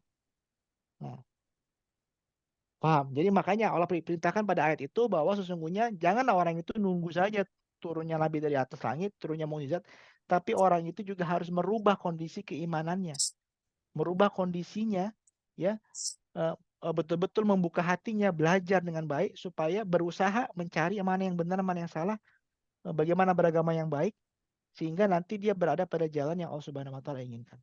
Gitu. Ya. Jadi pasti kalau ada orang yang berusaha, Allah Subhanahu wa taala tidak akan sia-siakan usahanya. Itu yang kita harus kita yakini. Allah Subhanahu wa taala itu maha adil. Jadi kalau orang yang tidak dapat hidayah, kemudian dia cuek dengan hidayah, ya tentunya Allah Subhanahu wa taala tidak akan memberikannya kepada masuk ke dalam surga. Tapi ketika orang itu berusaha untuk mencari Tuhan dengan sebenar-benarnya, maka dia nanti insya Allah kalau pencariannya itu ikhlas dan terus tidak ada yang lain-lain, maka dia Allah Subhanahu wa taala mungkin akan tetapkan takdirnya nanti masuk dalam Islam juga. Banyak tuh ada kisah misalnya seorang artis yang ganti-ganti agama dari berapa kali sudah, dari mulai Kristen pindah ke Buddha kemudian akhirnya masuk Islam terakhirnya. Nah, ini salah satu contoh. Ya, maksudnya adalah orang itu tetap harus berusaha untuk merubah gitu Karena semoga dengan usahanya itu memang akan nanti hasilnya pun tidak akan mengkhianati usaha. Ya. Masih ragu-ragu? Insya Allah yakin. Jazakallah. Ya, begitu. Nah, jadi sebetulnya ini saya juga kadang-kadang bertanya-tanya gitu kan. Kadang-kadang bicara masalah takdir ini bagaimana kalau Allah Subhanahu wa taala sudah tahu gitu kan. Kenapa pula kita harus beramal gitu kan. Gitu ya. Jawabannya kan. Kan kita sudah tahu masuk surga apa neraka. Terus kita ngapain kita beramal? Ya. Kita sama seperti misalnya kita lagi sholat, kita lagi mau ujian gitu kan. Enggak perlu belajar lah. Kita sudah tahu kalau bisa lulus apa enggak. Kan enggak juga kan. Pasti harus belajar kan. Itulah bedanya, itu namanya ikhtiar, itu perlu dalam usaha itu, walaupun kita nanti ikhtiar itu perlu ya, karena itu adalah bagian dari sunnah. Misalnya kata Nabi SAW, ikatlah untamu barulah bertawakal pada Allah Subhanahu Wa Taala ya. Jadi kita ada usaha juga, ada usaha, karena di dunia ini ada sebab akibat juga. Dalam beribadah juga seperti itu, kita berusaha mendapatkan ridho Allah Subhanahu Wa Taala, itu tunjukkan pada Allah Subhanahu Wa Taala usaha kita. Tapi tentunya Allah Subhanahu Wa Taala sudah tahu kita ini maka masuk surga apa neraka. Semua yang akan terjadi di yaumul akhirat nanti Allah Subhanahu Wa Taala sudah tahu semuanya. Ya, gitu. Tapi kita tetap menjalani ini sebagaimana ya, kita sebagai makhluk, kita tidak memiliki ilmu pengetahuan, kita jalani sebaik-baiknya gitu kan. Dan kita yakin Allah Subhanahu Wa Taala maha adil, tidak akan wala yudhi'u ajra muhsinin. Allah Subhanahu tidak akan menyia-nyiakan, katanya dalam surat Yusuf itu, pahalanya orang-orang yang muhsin, ya. Orang-orang yang ihsan, ya. Oke. Nah, tapi Allah Subhanahu wa taala membebaskan dirinya dari hal-hal yang mereka persekutukan. Jadi maksudnya adalah ketika seseorang itu melakukan perbuatan yang buruk, maka bukan berarti Allah Subhanahu wa taala menetapkan sesuatu yang buruk pada mereka, bukan. Ketika seorang itu mensekutukan Allah gitu, mensyirikan Allah, bukan berarti Allah Subhanahu wa taala yang menghendaki kesyirikan kepada mereka, bukan. Wa ma zalamuna walakin kanu anfusahum yadhlimun. Dan tidaklah kami menzalimi mereka, tapi mereka sendiri yang menzalimi diri mereka sendiri. Maksudnya mereka memilih pilihan yang Allah ilham kepada mereka, fa'alhamaha fujuraha wa taqwaha, kami ilhamkan kepada seketul hati manusia itu jalan kepada kebaikan dan keburukan, ya. Dan dia memilih jalan yang buruk, maka bukanlah Allah Subhanahu wa taala yang menetapkannya. Allah tetapkan dia masuk jalan buruk itu, Allah tulis memang, karena dia milih sendiri jalan itu. Gitu. Ya. Jadi anggaplah sebagai Allah Subhanahu sudah tahu, maka tuliskan, Allah tetapkanlah seperti itu. Tapi bisa juga Allah Subhanahu sudah tahu, tapi Allah bantu kita supaya tidak masuk ke jalan itu. Itu juga bisa. Ya. Makanya kita jangan pernah putus asa terhadap takdir yang sudah Allah Subhanahu wa taala tuliskan, karena kita tidak tahu takdir itu. Ya. Apakah ia bagus buruk, apakah bisa berubah atau tidak, kita tidak tahu. Yang kita lakukan sebagai manusia adalah berusaha. Ya. Oke, Az-Zukhruf lewat aja nggak apa, nanti kalau mau baca mungkin ada yang mau baca Az-Zukhruf ayat 31. Kenapa ayatnya 2 ya? Az-Zukhruf ayat.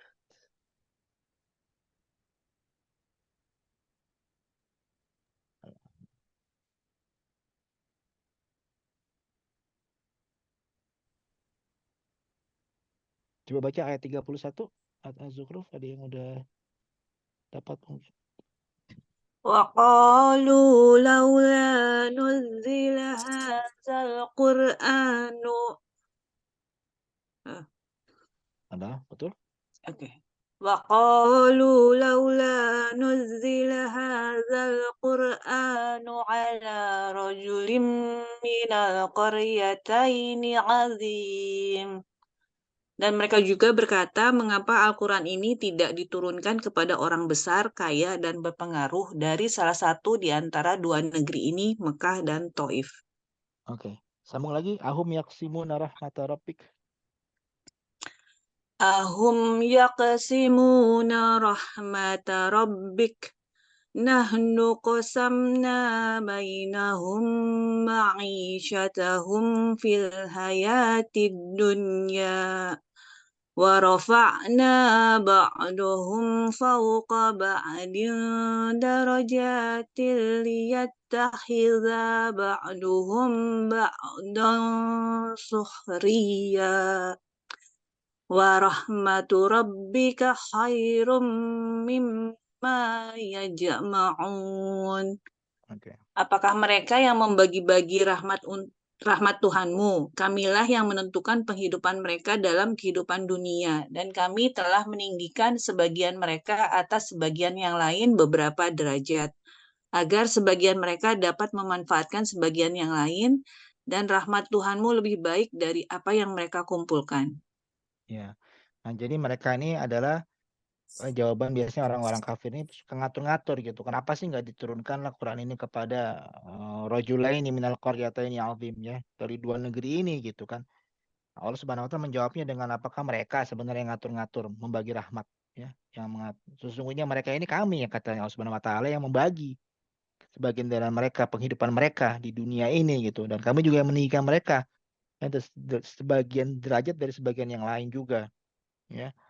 Jadi maksudnya adalah Allah Subhanahu wa taala itu yang menetapkan gitu kan. Dan mereka-mereka ini adalah tidak berhak untuk mengatur Allah Subhanahu wa taala bagaimana term and condition dalam beragama, ya. Karena mereka ini orang-orang Quraisy suka banyak alasan, karena dikarenakan orang-orang itu kalau mencari hujah atau dalil untuk tidak melaksanakan sesuatu itu pakai alasan, alasannya banyak gitu. Minta inilah, minta itulah, minta inilah, minta itulah. Maka Allah menjawabnya seperti itu. Dan juga berkaitan dengan yang mencirikan Allah Subhanahu wa taala, maka Allah Subhanahu wa taala juga menjabarkan dengan detail, ya, dalam surat Al-Hajj ayat 73-74, itu akhir surat Al-Hajj bagian atas kanan. Mungkin boleh dibaca gitu. Ini Allah memberikan perumpamaan di sini, ya. Bagaimana sih mereka-mereka ini yang menyekutukan Allah Subhanahu wa taala dengan sembahan-sembahan yang lain.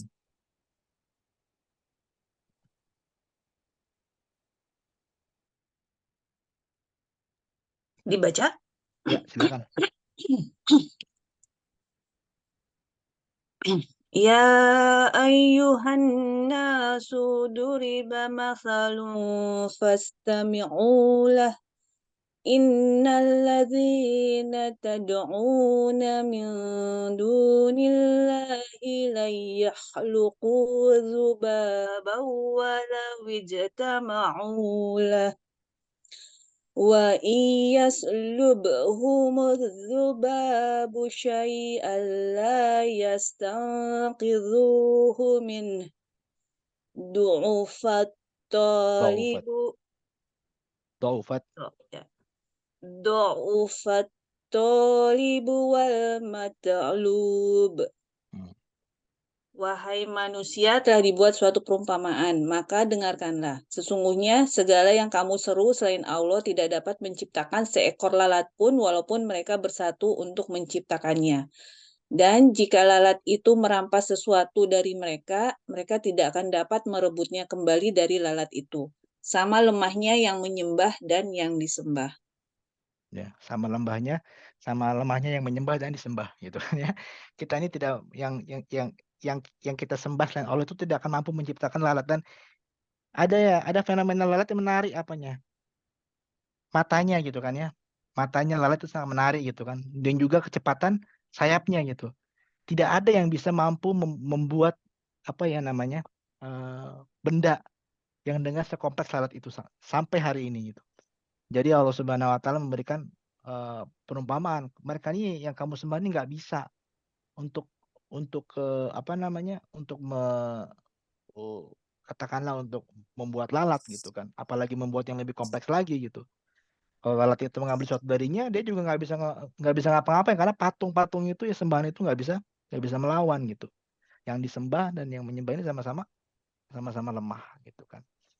Nah, jadi perumpamaan bahwa apapun juga, ya, yang kita persekutukan Allah kepadanya, maka sesungguhnya ia tidak berhak untuk mendapatkan sembahan dari kita, dikarenakan bukanlah Tuhan gitu yang asli gitu kan. Nah, ini terutama bagi kita ini penting sekali, karena kadang-kadang kita tidak sengaja suka mensekutukan Allah, tapi tidak dalam versi artinya menyembah langsung, ya, seperti menyembah pohon, menyembah batu, tapi maksudnya kadang-kadang menduakan Allah Subhanahu wa taala pun juga masuk kepada mensekutukan, walaupun levelnya masih kecil gitu, syirik kecil. Tapi kita berlindung pada Allah Subhanahu wa taala dari apa namanya? Dari hal-hal yang bersifat syirik-syirik gitu, walaupun baik dia besar maupun kecil, ya. Dari semua yang sudah disampaikan tadi bahwa Allah Subhanahu wa taala mengabarkan tentang ilmunya mencakup semua objek pilihannya, kekhususan yang disiapkan olehnya berdasarkan ilmunya bahwa yang ia pilihkan atau tetapkan memang Allah berhak mendapatnya. Jadi penting kita yakini bahwa apapun yang sudah yang Allah Subhanahu wa taala tetapkan pada kita, maka kita berbaik sangka bahwa Allah Subhanahu wa taala sudah melakukannya dengan ilmunya dan kita memang berhak mendapatkannya dikarenakan usaha kita ya sampai saat itu. Itu. Nah, nanti di rumah coba renungkanlah ayat Al-Qasas ayat 65 sampai 68 yang nggak usah dibaca di sini. Direnungkan aja nanti ya. Ini penting sekali untuk memahami siapa sebenarnya eksistensi diri kita sebagai manusia. Ya. Kepeannya dari ayat 65 sampai 68 itu adalah sebagaimana ia Allah Subhanahu wa taala sendiri yang telah menciptakan manusia, maka ia pula yang memilih orang yang bertobat. Ia memilih mereka yang beriman. Ia memilih mereka yang beramal soleh di antara mereka. Mereka ini adalah hasil seleksinya di antara hamba-hambanya dan pilihannya di antara ciptaannya melalui kebijaksanaannya serta pengetahuannya tentang siapa yang layak untuk mendapatkannya. Maha suci Allah Subhanahu wa taala dari apa yang mereka persekutukan. Nah, itu untuk hari ini insya Allah gitu ya. Oh, ini panjang ini. Ini mukadimah belum habis lagi ya. Ternyata mukadimahnya panjang sekali ya. Memang luar biasa. Kalau saya lihat ini memang makanya saya pun agak kesulitan mau motong di mana karena semua seperti jalan cerita. Tapi kandungan mukadimahnya pun sudah sangat padat menurut saya. Ya. Wallahu a'lam bishawab. Silakan kalau ada pertanyaan.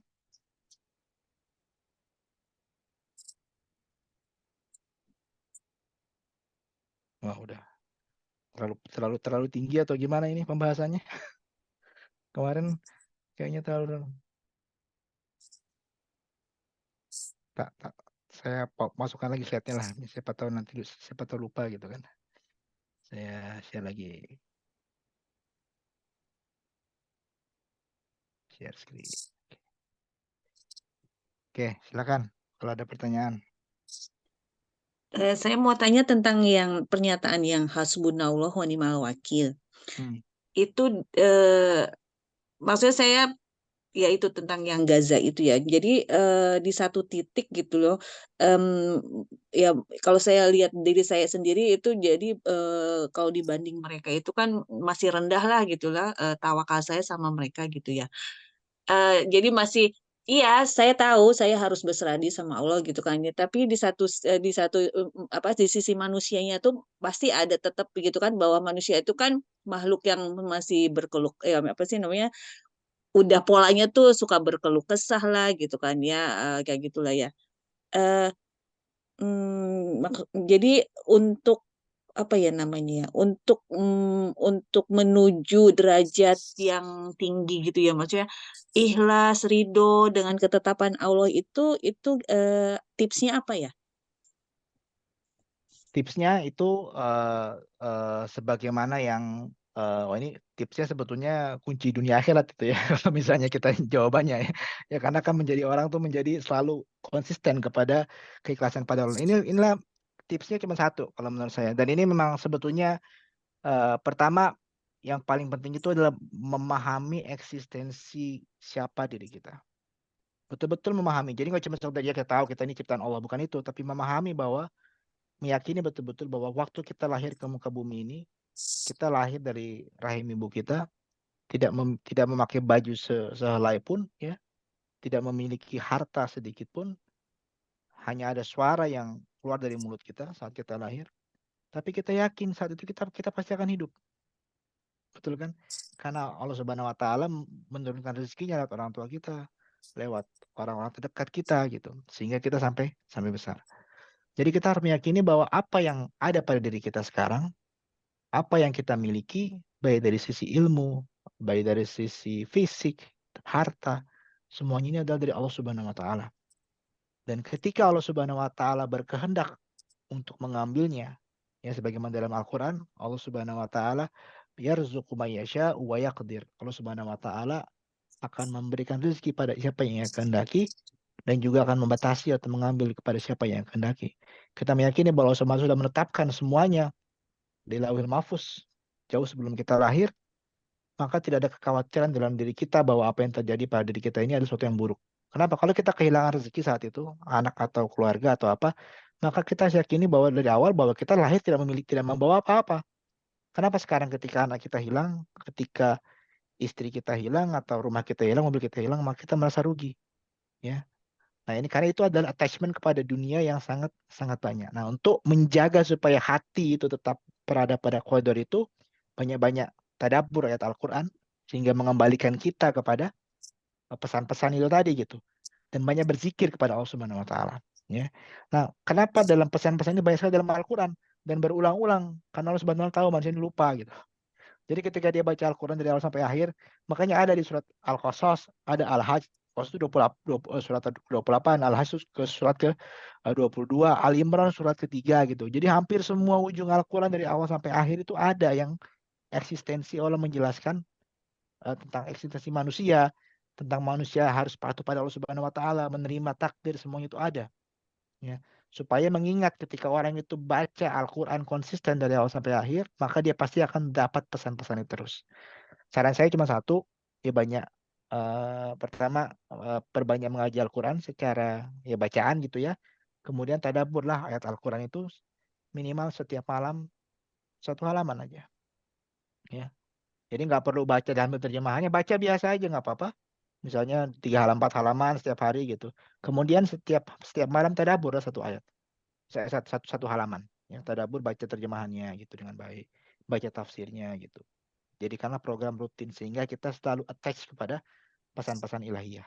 Itu aja yang saya bisa ini. Karena memang kalau kita udah keluar dari zikir itu, maka setan akan datang untuk menerkam kita. Makanya perlu untuk selalu konsisten dalam zikir kepada Allah Subhanahu wa taala. Itulah yang bisa saya kasih tips ya untuk supaya kita bisa hati, karena itu dari hati Mbak datangnya yang kayak gitu. Itu nggak bisa, saya mungkin juga nggak bisa ketika itu terjadi pada saya gitu ya, karena ya tadi itu memang juga dipengaruhi sama situasi. Karena kalau kita nih situasinya lebih berat, kalau kita bilang kalau ada dari orang dari kita yang tinggal di Denmark gitu ya, tiba-tiba kehilangan semuanya, terus dia bisa bilang hasbunallah wa ni'mal wakil, itu saya mungkin levelnya level para malaikat lah. Kenapa? Karena dia biasa hidupnya nyaman, hidupnya enak, kemudian hilang semuanya dan masih bisa ngomong gitu. Wah, itu luar biasa. Masih pada level malaikat. Tapi kalau di Gaza itu mungkin berbeda. Kenapa? Karena mereka yang di Gaza itu ketika mereka hidup itu sudah dalam kesusahan. Jadi mereka sudah secara hati dan fisik itu sudah terbantu terlatih dari kecil. Dan juga dalam sisi agama juga mereka sholat, banyak yang hafiz Quran juga kan, banyak yang ini. Jadi mereka selalu dalam keikhlasan dan dalam ketakwaan lah katakanlah. Sehingga ketika mereka mendapatkan musibah, hasbunallah wa ni'mal wakil, itu mungkin tidak itu berat juga menurut saya, tapi mereka mungkin sudah terbantu dengan kondisi mereka yang sangat miris, maka itu sudah menjadi tadrib atau latihan bagi mereka. Jadi ketika datang yang lebih besar, mereka sudah siap. Nah, yang susah ini kita nih di sini. Kalau kehilangan, maka mungkin kita bisa beda.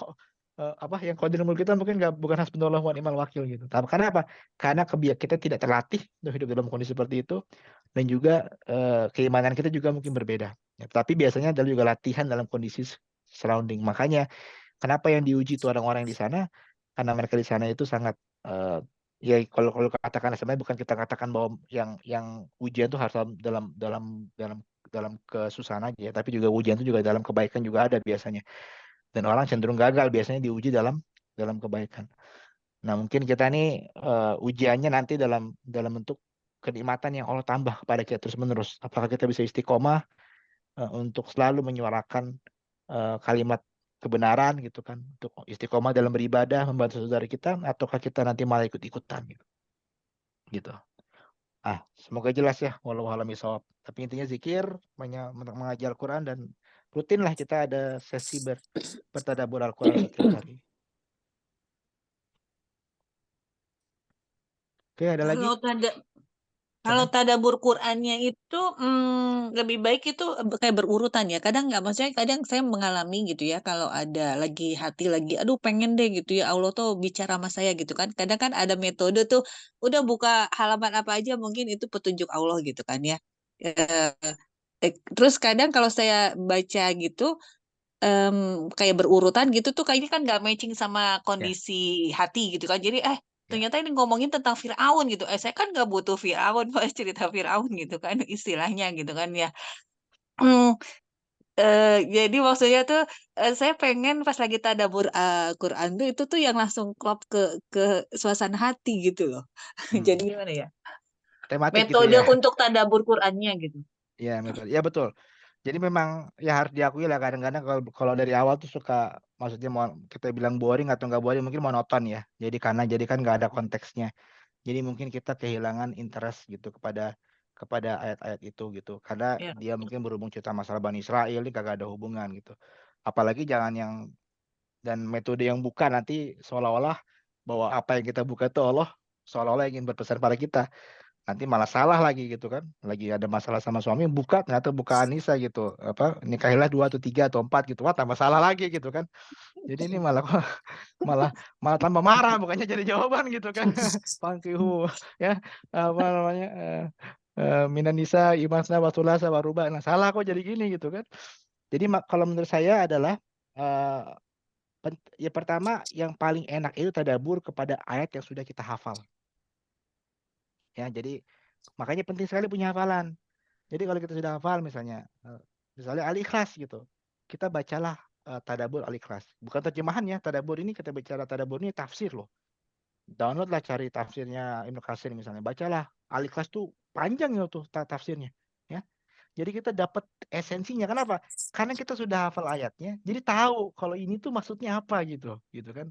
Dan tahu terjemahannya, nanti juga dapat tahu esensinya lebih dalam lagi. Nah itu makanya mulai dari ayat yang kita sudah hafal. Jadi ketika kita baca nanti dalam sholat kita tuh paham gitu. Jadi dengan Al-Ikhlas aja bisa nangis gitu. Malah setiap hari baca kan bisa nangis. Kenapa? Karena kita memahami esensi Allah Subhanahu Wa Taala. Panjang itu Al-Ikhlas itu. Ya, kalau kita bicara. Dan bahkan di Al-Ikhlas itu pun kita tahu sebenarnya nama Allah Subhanahu Wa Taala itu siapa? Allah itu adalah eh, Allah itu dalam bahasa Arab artinya yang disembah gitu, Tuhan yang disembah. Tapi siapa nama aslinya? Al-Ikhlas itu ada jawabannya loh. Jawabannya siapa? Maka kalau kata ulama sufi, nama aslinya Allah Subhanahu Wa Taala itu adalah Dia, Huwa. Makanya Qul Huwa, katakanlah Dia, Allah. Nah, kalau dalam bahasa Arab yang pertama itu nama aslinya, yang kedua itu penjelasnya, sifatnya gitu. Jadi namanya itu adalah iya, iya, iya. Makanya ada zikir dalam orang-orang sufi itu apa? Hu. Kenapa? Dia. Dari situ aslinya. Tinggi tuh level balaghah pembahasannya tuh. Dalam itu kalau mau dibahas. Dari surat Al-Ikhlas yang beberapa ayat saja bisa dibahas seperti itu. Makanya kan kul huwa, kenapa nggak kul Allah huwa ahad? Kenapa nggak gitu? Kenapa kul huwa Allahu ahad? Karena nama aslinya adalah iya. Nah ini saya nggak mau membahas masalah tasawuf ya, nanti kalau lari ke sana-sana. Tetapi intinya adalah ayat apapun juga, sekecil apapun juga surat yang kita hafal, kita mulai dari situ untuk tadabbur. Sehingga nanti hasilnya ketika kita baca dalam sholat juga kita memahami lebih maknanya. Jadi supaya kita tadabburnya nambah banyak, ngapalnya juga nambah banyak. Boleh? Ya, begitulah yang saya sarankan. Yang enak kalau sudah hafal 30 juz enak gitu, tinggal pilih aja dari awal sampai akhir bisa juga. Ya, tapi kadang pun saya pun juga nggak langsung dari awal sampai akhir. Kadang saya pun tematik juga. Ketika saya lagi ngerasa kayaknya saya lagi memurojaah ayat ini, saya pengen tahu yang ini seperti apa sih detailnya gitu. Maksudnya kita tahu terjemahannya secara mengartikan, tapi kita pengen tahu sebenarnya ini apa sih yang dibicarakan. Nah gitu. Jadi ketika baca itu lebih terasa di hati gitu. Oke, ada lagi silakan. Jazakallah khair ya. Ya ini kadang-kadang kemana-mana gitu. Kadang-kadang kalau misalnya, karena kalau ngasih contoh tapi contohnya abstrak rasanya kurang pas. Jadi harus kasih contoh yang pas, nanti membuka rasa ingin tahu yang lebih dalam lagi. Ya, tapi malah bagus lah. Nanti siapa tahu mau belajar yang lain.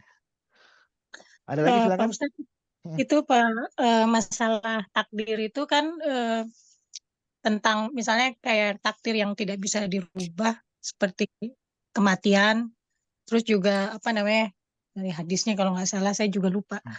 Masalah jodoh, terus masalah kelahiran gitu. Terus salah satu itu mengenai kematian, karena kan saya pernah dulu kerja sama orang-orang tua ya.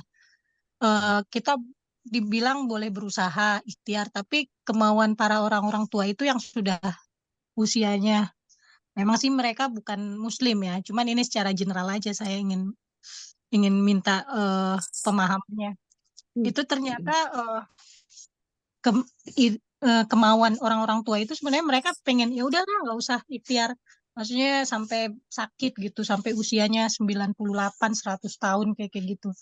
Itu kalau dari takdir ini sebenarnya gimana? Apa karena adanya ikhtiar itu maka jadinya takdir itu ada bisa berubah gitu. Lalu ada ibrohnya nggak dari perubahan itu untuk masalah misalnya masalah usia gitu.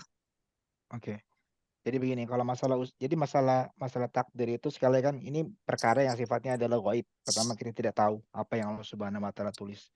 Dan seperti tadi, Allah yakhluqu ma yasha wa yakhtar. Allah Subhanahu wa taala menciptakan apa yang kehendaki dan juga menentukan. Jadi penentuan itu bisa berubah atau enggak berubah adalah pada Allah Subhanahu wa taala saja. Apakah bisa berubah? Tentunya bisa, karena beberapa hal. Misalnya adalah contohnya misalnya ketika Allah Subhanahu wa taala menjanjikan ketika kita misalnya memberikan sedekah itu menolak bala gitu kan. Itu kan juga sebetulnya kan bala itu kan adalah takdir yang sudah Allah Subhanahu wa taala tentukan, betul enggak? Tetapi karena kita bersedekah, Allah tahu, maka itu dicoret sama Allah Subhanahu wa taala. Seperti itu, ya. Nah, berkaitan masalah usia, sebetulnya itu sudah Allah tetapkan juga dalam takdirnya. Nah, masalahnya ada orang bilang, sudahlah kita nggak usah berusaha, nanti juga mati juga gitu. Nah, sekarang dikembalikan aja secara medis. Situ mau matinya dengan cara yang enak atau mau matinya tersiksa. Saya suka bilang begitu. Ada orang kalau saya bilang, ya jangan rokok, kenapa? Nanti meninggal loh. Dia bilang, nggak ngerokok juga udah mati juga, nanti juga sama-sama mati gitu. Ya iya, tapi kalau nggak ngerokok mungkin matinya mendadak gitu. Kalau ngerokok matinya kena kanker dulu, tenggorokannya bolong dulu gitu, sakit-sakitan, mau pilih yang mana? Jadi kita berbicara dari sisi medisnya gitu kan. Kita ikhtiar untuk yang paling baik gitu kan tentunya. Kalau kita mati besok ya itu memang sudah takdir Allah Subhanahu wa taala. Tapi kita berikhtiar supaya tubuh ini ya kita jaga sebaik-baiknya sehingga nanti ketika saatnya ajal itu tiba gitu misalnya kita tidak mengalami kesakitan yang luar biasa sebetulnya. Karena yang paling kita takutkan tuh adalah kalau kita sudah tua, lemah, kemudian banyak organ yang fail gitu kan. Kemudian kita meninggal dalam kondisi yang mana mungkin kita tidak mampu lagi beribadah kepada Allah dengan baik dan betul nggak? Sudah tua misalnya, tidak bisa bergerak, tidak bisa wudhu gitu kan. Itu kan kita rasanya apakah sholat aku diterima, apakah iman aku diterima, aku mati dalam kondisi seperti ini, betul nggak? Makanya kita berdoa sama Allah Subhanahu wa taala semoga mati dalam kondisi yang paling baik, bukan dalam kondisi yang lemah tapi dalam kondisi yang masih bertakwa kepada Allah Subhanahu wa taala. Kalau orang beriman mintanya seperti itu. Nah, tapi kalau misalnya kepada orang yang non muslim ya udah pakai dunia aja gitu kan. Nanti pasti mati ya. Iya pasti mati, tapi kamu mau matinya dengan cara yang baik atau dengan cara yang buruk gitu. Ada orang yang ujung-ujungnya matinya sama gitu kan, tapi dia melalui proses yang menyakitkan dari sisi medis. Ya harus dirawat, dioperasi, kehilangan ginjal, 1 ginjal, 2 ginjal, dialisis terus-menerus, apa mau seperti itu? Atau mau misalnya seperti orang-orang soleh banyak yang udah tiba-tiba pergi ke ini atau apa meninggal begitu saja langsung gitu. Dalam tidurnya tidak ada aba-aba gitu kan. Sehingga kan meninggalnya damai, tidak ada sakitan, tidak ada penyiksaan gitu kan, tidak ada kesulitan gitu. Nah, itu yang sebagai trigger lah atau motivasi kita untuk menjaga tubuh supaya berikhtiar dengan baik ya. Semoga masuk akal lah. Itu bukan jawaban ini. Jawaban apa? Itu jawaban saya berdasarkan observasi ya. Tapi kalau masalah takdir bisa berubah apa enggak itu sering baca surat Al-Kahfi nggak kalau malam Jumat? Sering baca Al-Kahfi? Hari Jumat. Ya, Nah, malam Jumat ya. Jadi baca Al-Kahfi itu kenapa sering baca malam Jumat sih? Itu bukan pengusir setan ya, tetapi Al-Kahfi itu bercerita tentang apa? Ashabul Kahfi, bukan. Yang paling penting itu justru adalah kisahnya Nabi Khidir dengan Nabi Musa. Itu Allah Subhanahu wa taala mengajarkan takdir di situ, ya. Kenapa ada takdir? Ada takdir yang seseorang itu berusaha agar takdir itu bisa berubah. Tapi ada takdir juga yang Allah Subhanahu wa taala menghendaki ya berubah. Contohnya, takdir yang mana ketika Nabi Khidir melihat ada seorang anak ini, nanti anak ini kalau udah besar akan menjadi anak yang buruk, ya. Itu kan, maka dibunuhlah sama Nabi Khidir. Nabi Hidi bilang apa? Fa'aradana ayyubaddilahuma rabbuhuma khairan minhu zakata wa aqraba rahmah. Aku tuh berharap, aku menghendaki fa'aradana. Aku kata Nabi Khidir, aku berkehendak gitu. Ayyubaddilahuma rabbuhuma, agar Tuhan mereka berdua ini, Tuhan orang tua anak itu nanti akan mengganti anak ini dengan yang lebih baik ya, dan yang lebih dekat kepada kecintaan kepada Allah Subhanahu wa taala. Ya, jadi membawa orang tuanya kepada kebaikan. Karena takutnya nanti kalau anak ini hidup sampai tua, sampai besar, nanti anak ini akan menyesatkan orang tuanya yang orang soleh. Maka dibunuhlah. Dengan harapan, aku berharap, kata Nabi Khidir, Allah akan ngeganti. Jadi itu ada, Nabi Khidir itu ada ikhtiar tuh di situ. Benar nggak? Ikhtiar. Apakah dia tahu akan diganti apa tidak? Tidak tahu. Tapi dia berikhtiar. Ya, berikhtiar. Kalau nggak dibunuh, nanti dia menyesatkan orang tuanya. Harapan aku nanti semoga Allah menggantinya gitu. Ya. Kemudian takdir juga yang Allah Subhanahu wa taala kehendaki untuk untuk tetap gitu. Yaitu ketika Nabi Khidir membangun tembok yang sudah mau rubuh gitu kan. Kenapa? Fa'arada rabbuka ay yablugha ashuddahuma wa yastakhrija kanzahuma rahmatan min rabbi. Itu ada anak yatim di situ tinggal orang tuanya. Tapi dalam tembok rumahnya itu ada harta milik orang tuanya yang ditinggalkannya. Nah, kalau anak ini yatim kan tidak punya kekuatan untuk membela diri kan, nanti harta itu bisa diambil sama orang lain. Nah, kalau tembok itu runtuh, nanti orang akan menemukan harta itu, makanya dibangun lagi tembok itu.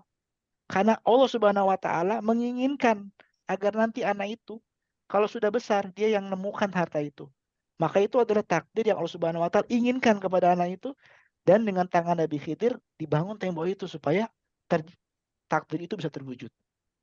Nah, jadi kalau memahami takdir seperti itu aja. Makanya kenapa baca surat Al-Kahfi itu memahami sebetulnya kita nih hidup ini nggak lain dari takdir Allah Subhanahu wa taala.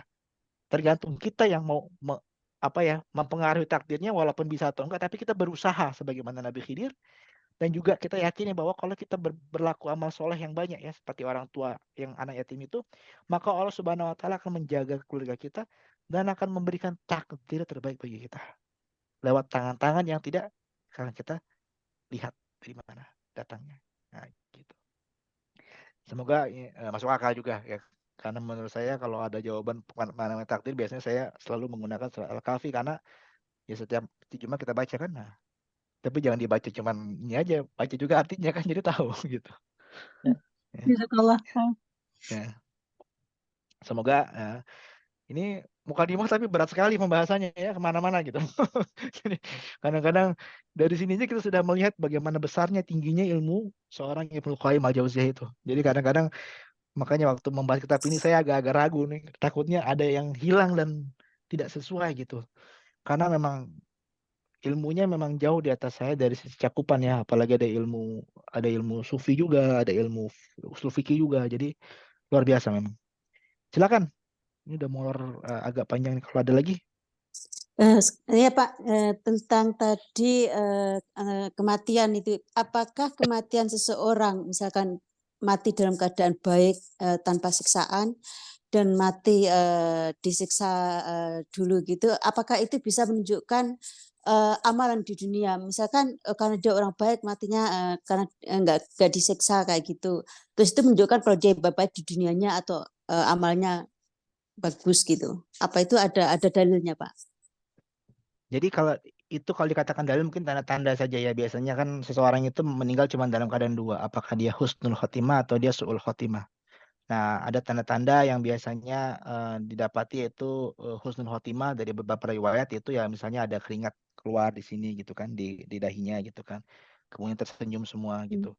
Nah, tapi memang itu tidak bisa menjadi kayak vonis gitu. Oh, ini pasti gitu. Pasti orang soleh gitu. Enggak juga gitu. Ya, jadi tidak selamat. Tapi memang beberapa kasus sering sekali terjadi, memang ada tanda-tandanya. Ada yang tersenyum juga gitu kan. Ada yang jasadnya masih utuh juga gitu. Tapi kadang-kadang jasad masih utuhnya juga tergantung. Jasad Firaun juga masih utuh gitu kan. Tapi kan bukan berarti Firaun itu orang yang beriman gitu kan. Justru utuhnya itu sebagai bukti gitu kan.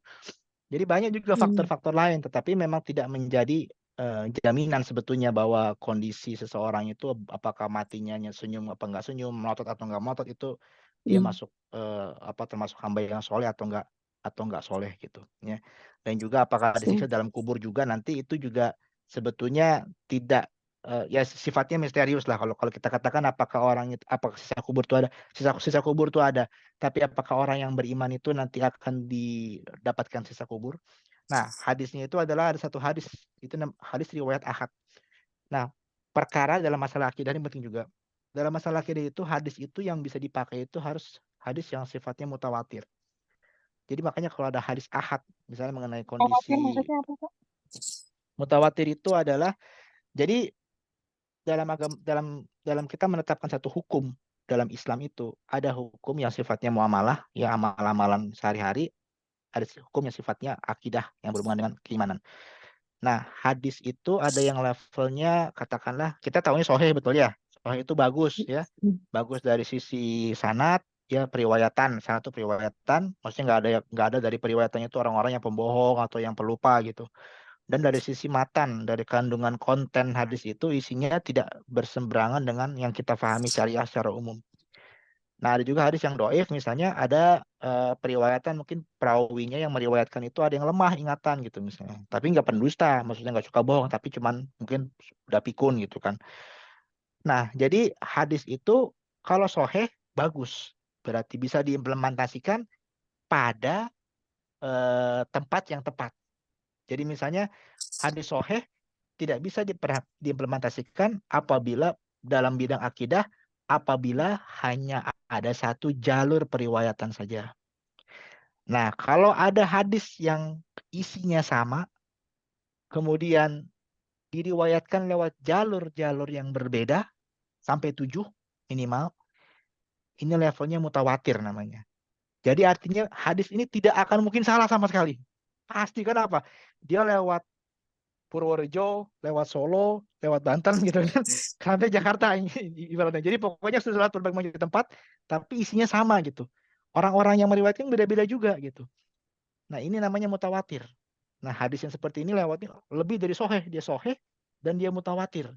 Nah yang levelnya mutawatir yang melewati perawi-perawi yang banyak itu, jalur-jalur yang banyak, maka dia bisa dipakai untuk akidah. Jadi kalau ada hadis yang berkaitan mengenai akidah, mengenai berita di hari akhirat nanti, surga neraka, siksa kubur segala macam dengan detail, kalau hadis itu lewat perawi yang banyak ya, maka kita bisa yakini bahwa itu akan terjadi seperti itu. Tetapi kalau tidak, maka kita anggap sebagai kabar saja. Kabar yang mungkin bisa berlaku, mungkin juga bisa tidak.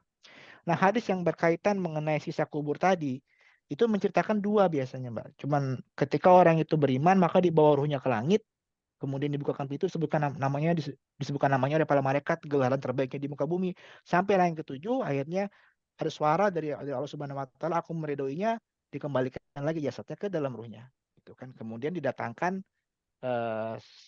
malaikat ya, malaikat apa namanya? Malaikat apa yang pernah dalam kubur? Mungkar nakir bukan? Mungkar nakir Iya. ya. Didatangkan malaikat mungkar nakir gitu kan, yang akan dalam wajah yang seram gitu kan, dia akan bertanya gitu, man rabbuka, man nabiyuka, ya gitu dan seterusnya, yang sebagai cita-cita yang kita dengar dari kecil gitu ya, tanya dalam soal dalam kubur. Ini namanya fitnah kubur. Namanya fitnah kubur tuh bukan difitnah, tapi maksudnya adalah ujian dalam kubur gitu. Jadi kalau sudah dijawab pertanyaan itu betul, maka nanti akan dilapangkan kuburnya ya. Kemudian akan ditampakkan tempatnya di surga nanti gitu. Ya. Jadi dia sudah tengok ada television apa bioskop tuh ya, tempat di surga nanti dalam kubur tuh. Datanglah seorang yang berwajah cantik, berambut indah, berbau wangi gitu. Siapakah engkau gitu, sebaik-baik teman yang kalau kamu di sini tuh yang nemenin kamu nih adalah orang yang paling baik kayaknya nih. Kata orang itu, dia bilang aku ini adalah amal kamu di dunia gitu. Nah, akhirnya dia berdoa sama Allah semoga minta dipercepat hari akhirat supaya bisa berjumpa lagi dengan keluarganya. Nah orang yang tidak beriman kebalikannya tentunya gitu kan. Ruhnya mau dicabut, mau ke langit, ditolak lagi ke dalam kubur gitu karena dia orang yang berdosa. Datanglah malaikat Munkar dan Nakir menanyakan soal yang sama, tidak bisa menjawab, disiksa gitu kan. Habis itu disempitkan kuburnya sampai tulang-tulang itu berhimpit dan hancur gitu badan itu. Sehingga habis itu jadi jangan kata bahwa jasad itu tidak merasakan sakit. Yang merasakan ruhnya. maka ditampakkanlah nanti tempatnya di neraka nanti gitu. Dan datanglah makhluk gitu yang paling menyeramkan, paling buruk, paling bau, pokoknya tidak seburuk-buruknya teman lah gitu. Sampai dia sendiri melaknat, kamu nih makhluk yang paling aku laknat, siapa kamu ini? Aku ini adalah amal burukmu gitu semasa kamu di dunia. Nah, ini cerita mengenai dua orang yang sangat bertolak belakang, satu baik sekali, satu buruk sekali. Nah, pertanyaannya kalau kita di tengah-tengah ini gimana, Ustaz? Ya kan? Yang tengah-tengah ini tidak ada kabarnya gitu.